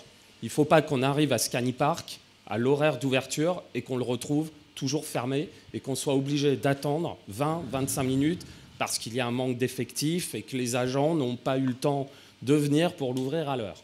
Donc sur ça, franchement, non, mais je veux juste finir, je ne veux pas être coupé sur ce propos. Il y a ça. Dans le 18e arrondissement, ils sont pour 130 000 habitants, ils sont à 7 parcs canins. Nous, on est 230 000 et quelques, on n'en a que 4. Donc aujourd'hui, le retard qu'on prend, dans le 15e, il est juste arrivé au stade des choses inacceptable. Vous pouvez me sortir toutes les raisons pour le retard, mais moi aujourd'hui, j'ai demandé à la CAD, qui est l'organisme chargé de l'identification des chiens, on a plus de 50 000 chiens, entre 50 000 et 60 000 chiens dans le 15e. On a 4 parcs canins. Le 15e, c'est la taille de Bordeaux intramuros. Ils sont à 33 espaces canins. Donc aujourd'hui, si vous êtes aussi engagé, parce qu'apparemment vous l'êtes, et je ne vais pas remettre en cause votre bonne foi, agissez rapidement pour que justement les problèmes avec les habitants qui n'aiment pas les chiens aussi peuvent... voilà. Ok, merci pour votre intervention. Il a bien agi parce que maintenant il y en a 4 alors qu'il y en avait 0 il y a 6 ans. Madame, une non, question. Non mais ça ne veut rien dire, Valérie. Oui, désolé. Merci. Je vais répondre parce que si tu me donnes 2 minutes. Vas-y, bien sûr. Parce que je suis aucune question. Effectivement, je suis assez engagé. Ça m'a valu effectivement quelques petits soucis, la création des caniparks, mais je les ai surmontés et je continuerai à les surmonter. Enfin, là-dessus, pas de problème. On est en train effectivement d'étudier différents emplacements, sans des roues pour le moment du côté de Cambronne et du côté de Beaugrenelle. Voilà, effectivement, le 15e a pris du retard. Mais il y a longtemps. En revanche, sous cette mandature, nous sommes dans le top 3 des arrondissements. On on rattrape le retard, dans le top 3 des arrondissements parisiens qui a créé le plus de caniparks. Voilà, donc voilà. Merci à vous. Alors, allez-y, une question, madame. Allez-y. Une question très pratico-pratique sur le square violet par rapport aux agrès sportifs qu'il est question d'installer. Est-ce que ce serait en remplacement des jeux qui sont déjà présents, à savoir la table d'échecs et le baby-foot qui est très souvent utilisé? Non, on ne substitue pas. On redéploiera, on redéploiera le mobilier existant, bien évidemment, pour continuer à jouer aux échecs. Alors, 2 questions, au fond, on va les prendre en même temps, s'il vous plaît. Moi, ce n'est pas une question, c'est un signalement qu'on fait depuis plusieurs semaines. Vous avez parlé des jardinières de la rue des Frères Morane. Je ne sais pas si quelqu'un d'entre vous est allé rue des Frères Morane ces derniers temps. Ça fait 3 mois que l'installation des végétaux est finie et ça fait 3 mois qu'on attend que l'enrobé soit fait. Le trottoir est éventré, la rue est éventrée. Ça présente des dangers. Moi, j'en ai plus rien à faire. Je suis à souhaiter que quelqu'un se blesse pour que la mairie de Paris intervienne. C'est inadmissible. Très bien, madame. Je ne sais pas si c'est vous qu'on a eu par mail avec monsieur Pinet, je pense que c'est vous. Et donc, il est intervenu auprès des services. Donc, ça devrait s'améliorer là. Mais, madame, ça va s'améliorer. Ça fait... Je sais très bien. Oui, il est très conscient. Oui. Je ne sais pas si c'est vous ou avec qui. Oui. Non, mais bien sûr. Non, mais je sais bien, madame. On est très consciente de ce problème. Allez-y, une question, s'il vous plaît. Oui, je voulais revenir sur ce que monsieur Lelon a dit tout à l'heure sur le square violet. Oui. Merci beaucoup de nous avoir expliqué pourquoi le terrain, enfin la pelouse centrale, est occupée entièrement par la biodiversité ou la prairie. Parce que c'est vrai que c'est terriblement choquant quand on voit ce square qui est en plein milieu des immeubles, qui est très fréquenté, et en fait les enfants n'ont rien, parce que la pelouse à côté est toute petite, il y a des massifs de fleurs, c'est très bien. Mais le problème, comme la pelouse centrale est interdite, puisqu'il y a des barrières partout. Du coup, on se retrouve tous sur une toute petite surface. Et on se demandait pourquoi, quand vous comparez par exemple au Square Saint-Lambert, où là, le Square Saint-Lambert, cette année, il faut quand même le spécifier, vous avez fait un effort pour nous donner le maximum de pelouse. Vous avez même rajouté aux pelouses un petit rectangle de biodiversité, ce qui fait que ça ne réduit pas la pelouse. Et ça, il faut le signaler, parce qu'en général, on réduit toujours un peu les pelouses. Donc ça, c'était simplement une remarque, et donc on vous remercie de nous avoir expliqué pourquoi le Square Violet, on est content des brumisateurs, ça sera la compensation par rapport à la pelouse. Merci. Et l'autre chose, c'était pour les fontaines. Est-ce que c'est vous qui les avez nagées ou pas? C'est vous qui les installez? Parce que depuis plus de 10 ans, on demande des fontaines à Suzanne Lenglen qu'on n'a toujours pas. Il y en a malheureusement juste au terrain central. Vous avez un robinet. Vous en avez près du terrain de foot. Très bien. Monsieur va vous répondre, madame. C'était votre question. Et j'ai pas fini. Je suis désolée. Et la dernière chose, c'était de vous dire si c'est vous qui avez retiré le terrain de pétanque dans le Square Violet. C'est une très bonne idée parce que les enfants jouaient avec le sable, c'était dangereux. Et on sait très bien que dans les squares, les chiens et les pétanques, ça fait pas bon ménage. Mais vous l'avez mis dans le Square Adolphe Chériou. Et le problème, c'est que ce petit espace-là, comme le square Adolphe Chériou est saturé par les enfants, ça aurait été bien de mettre un petit toboggan pour les petits. Parce que honnêtement, si vous allez plus haut dans le square Adolphe Chériou, c'est saturé, franchement. Donc alors, là, on avait un petit espace. Moi, je vais vous répondre Merci. pour l'espace de pétanque. L'espace de pétanque a été créé à la demande du conseil de quartier, à la demande des riverains. Donc, il a été supprimé, sans concertation d'ailleurs, puisqu'on n'a pas été prévenu de la chose. Voilà. C'est juste une précision que je voulais apporter.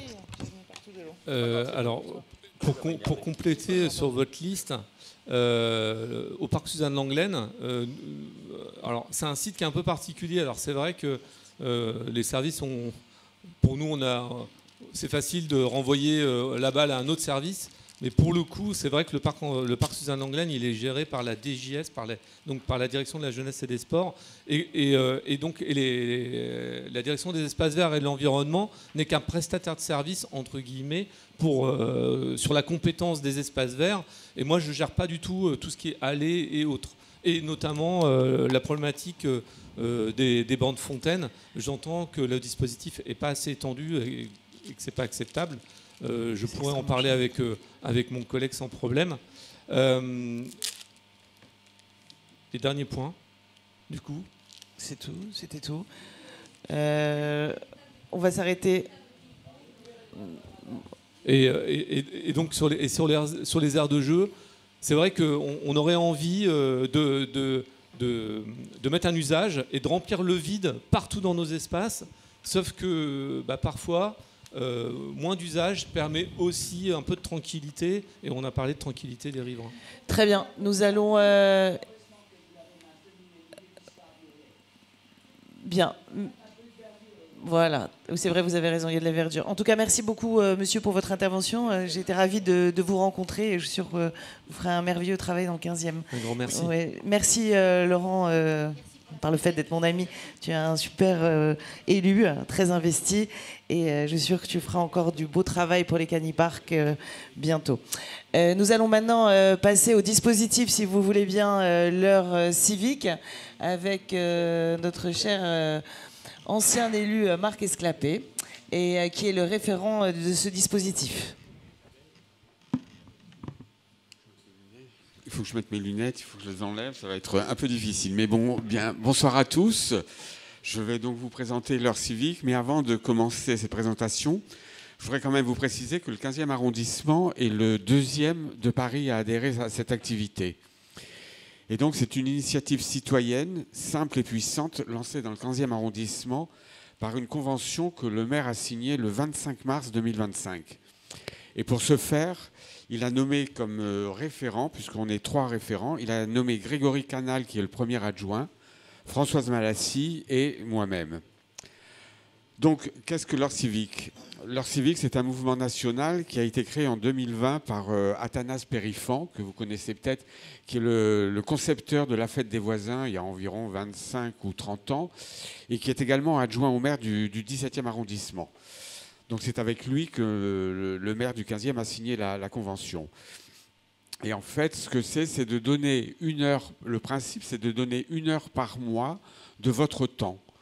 Et cette heure, vous la donnez quand vous le souhaitez, comme vous le souhaitez. Il n'y a absolument aucune obligation. Et c'est fait pour également participer à la vie de l'arrondissement, aider aussi des personnes âgées, entre autres, par exemple, participer à des collectes solidaires avec des associations. En fait, c'est créer du lien et de la solidarité. Alors pourquoi dans le 15e ? Certes, on l'a dit et redit que le 15e est le plus grand arrondissement de Paris avec 240 000 habitants, mais même si c'est un arrondissement dynamique, c'est aussi un arrondissement confronté à certains défis, tels que des besoins dans certains quartiers, et pas le vôtre, mais je préciserai peut-être Bargue-Falguière et Brancion-Périchaud, qui ont été classés QPV, c'est-à-dire quartier prioritaire de la ville. Donc là, il y a beaucoup de besoins. Ça peut être également, je le citais, avec les associations, des besoins d'heures pour participer à des collectes.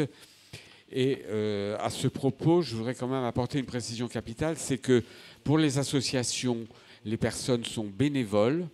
Et donc, qui dit bénévolat dit engagement, respect de jours, d'heures, etc. Alors que pour l'heure civique, les personnes sont volontaires. C'est-à-dire, quand on parle volontariat, on peut parler de flexibilité. Donc, à chacun de choisir ses horaires et ses jours. Et ça, c'est une notion vraiment très importante.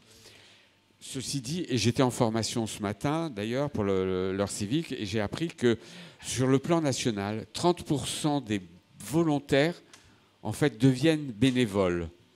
Donc c'est tout bénéfice pour les associations, même si elles pensent qu'éventuellement ça peut être embêtant. Donc voilà, l'heure civique, en fait, c'est encourager la mobilisation à l'échelle de l'arrondissement, et c'est une activité qui est souple. Donc comment ça marche ? Alors c'est là où c'est peut-être le plus important. Comment ça marche ? C'est assez simple, vous vous inscrivez sur le site paris15.l'heurecivique.fr. Vous l'avez marqué justement sur le flyer bleu, là. Et vous suivez le déroulé. Je ne sais pas si on l'a. Non, on ne l'a pas.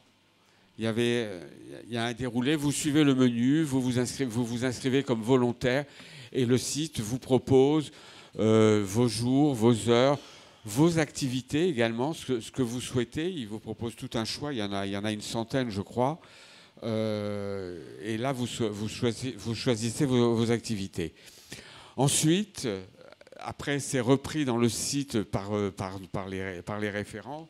Et chaque fois qu'il y a une activité qui est lancée et qui vous intéresse, vous êtes à ce moment-là contacté, systématiquement. Voilà. Autrement, je vous disais, on est 3 référents et on recherche par quartier, et ça pourrait être justement des invités dans les conseils, pourquoi pas, on va rechercher des ambassadeurs, c'est-à-dire une personne ambassadeur par quartier pour pouvoir gérer les actions elles-mêmes avec les bénévoles concernés par le quartier. Et bien évidemment, tout ça sous l'égide des 3 référents. Hein. Ça, c'est... Voilà. Voilà en gros ce que j'avais à vous dire. Je n'ai pas beaucoup encore de détails parce qu'en fait, on vient de la signer, cette convention. On débute. J'ai eu une formation ce matin, alors c'est vraiment tout récent. Mais voilà, si vous voulez vous investir, si vous voulez participer, si vous voulez donner, on vous attend avec impatience. Vous pouvez venir nous rejoindre. Alors attendez, intervenez avec un micro s'il vous plaît parce que c'est enregistré. Je termine juste. Dernière information. Voilà, vous aviez Athanas Périfan, celui qui a créé et Françoise Malassi à droite. Voilà. Et toi à gauche. Oui, mais bon. Eh ben, je suis te là. cite. Merci. La dernière information, c'est qu'il y a le lancement officiel de l'heure civique. Si vous voulez le noter, et l'invitation va figurer, c'est le 7 juillet à 18h30, salle Le Courbe, c'est-à-dire dans l'ancien tribunal. Il y aura le maire, il y aura les référents, et on a déjà quand même 127 volontaires qui sont inscrits pour quelque chose de signé depuis le 25 mars. Ouais, c'est très bien. Donc voilà, ça a l'air de bien partir. Donc tous ces volontaires sont invités. Il y a une 60aine d'associations invitées également. Mesdames et messieurs les élus, vous êtes également invités. Vous avez dû recevoir votre invitation. Mais vous, en tant que individuel, vous n'avez pas eu d'invitation, bien évidemment. Mais là, voilà, vous êtes cordialement invités. Vous pouvez venir y participer. Voilà, je vous remercie. Et à la prochaine occasion, j'espère avec vous. Merci à vous. Merci beaucoup Marc pour cette intervention. Et en fait, moi je suis rentrée dans le site pour... je ne suis pas inscrite, je ne suis pas allée jusqu'au bout, mais je suis allée. Donc en fait, effectivement, il y a les actions, ça peut être aide pour le bricolage, le jardinage, aide numérique, administrative, court déplacement en voiture, visite de courtoisie. Voilà, c'était pour vous donner des idées, collecte de déchets, installation, tenue de centre, visite en EHPAD. Voilà, il y a plein de propositions en fait où vous pouvez cocher, dire si vous êtes intéressé. Et après, en fait, moi, où j'ai bien aimé le système, c'est qu'effectivement, souvent, on a envie de d'être bénévole et de faire un peu d'humanitaire ou d'aider les autres ou d'être en partagé. Et on n'a souvent pas le temps dans nos emplois du temps. Et je trouve que ce dispositif est formidable parce que 1 heure par mois peut nous enclencher à faire plus, nous dire finalement j'ai du temps et je peux peut-être faire 2 d'ailleurs ou 3 ou 4. Et donc du coup, je trouve que c'est intéressant. Donc effectivement, si vous pouvez venir le 7 juillet, ce serait formidable. Voilà, je vous laisse maintenant la parole si vous avez des questions pour Marc Esclapé. Juste devant, si vous voulez bien. Merci. Oui, j'ai entendu parler de cette heure civique, moi, au Salon des seniors. Et la personne que j'ai rencontrée m'a dit qu'elle avait signé cette convention avec M. Goujon. Et ils avaient fait une intervention aussi au Sénat. Donc Micro, s'il vous plaît, Marc. C'est la 2e fois que l'heure civique organise des assises. C'est la 2e année. Effectivement, c'était au Sénat et on y a participé puisqu'on venait de signer la convention. Oui. D'autres questions sur l'heure civique? Donc j'ai bien compris qu'on cherchait un ambassadeur par conseil de quartier. Donc du coup, oui, ça volontiers. Je relayerai effectivement dans nos conseils alors à ce moment-là. Et on va chercher comme bénévole, je le dis tout de suite, un volontaire ou 2 volontaires, et pourquoi pas 3 même, connaissant l'informatique. Parce que les référents, vous avez vu nos âges. En informatique, on n'est vraiment pas doué. Donc, on va chercher des jeunes en informatique pour nous gérer les systèmes, les logiciels. D'accord, très bien. Comment? Oui, tu peux, toi, t'es doué, toi. Bon, voilà, je vais trouver quelqu'un là. T'inquiète. Micro. Ah d'accord, ok. Non, mais c'est pas micro alors. Il n'y a pas de micro, c'est pas besoin. Il n'y a pas besoin. Est-ce qu'il y a d'autres questions? Est-ce que Marc, tu veux rajouter quelque chose?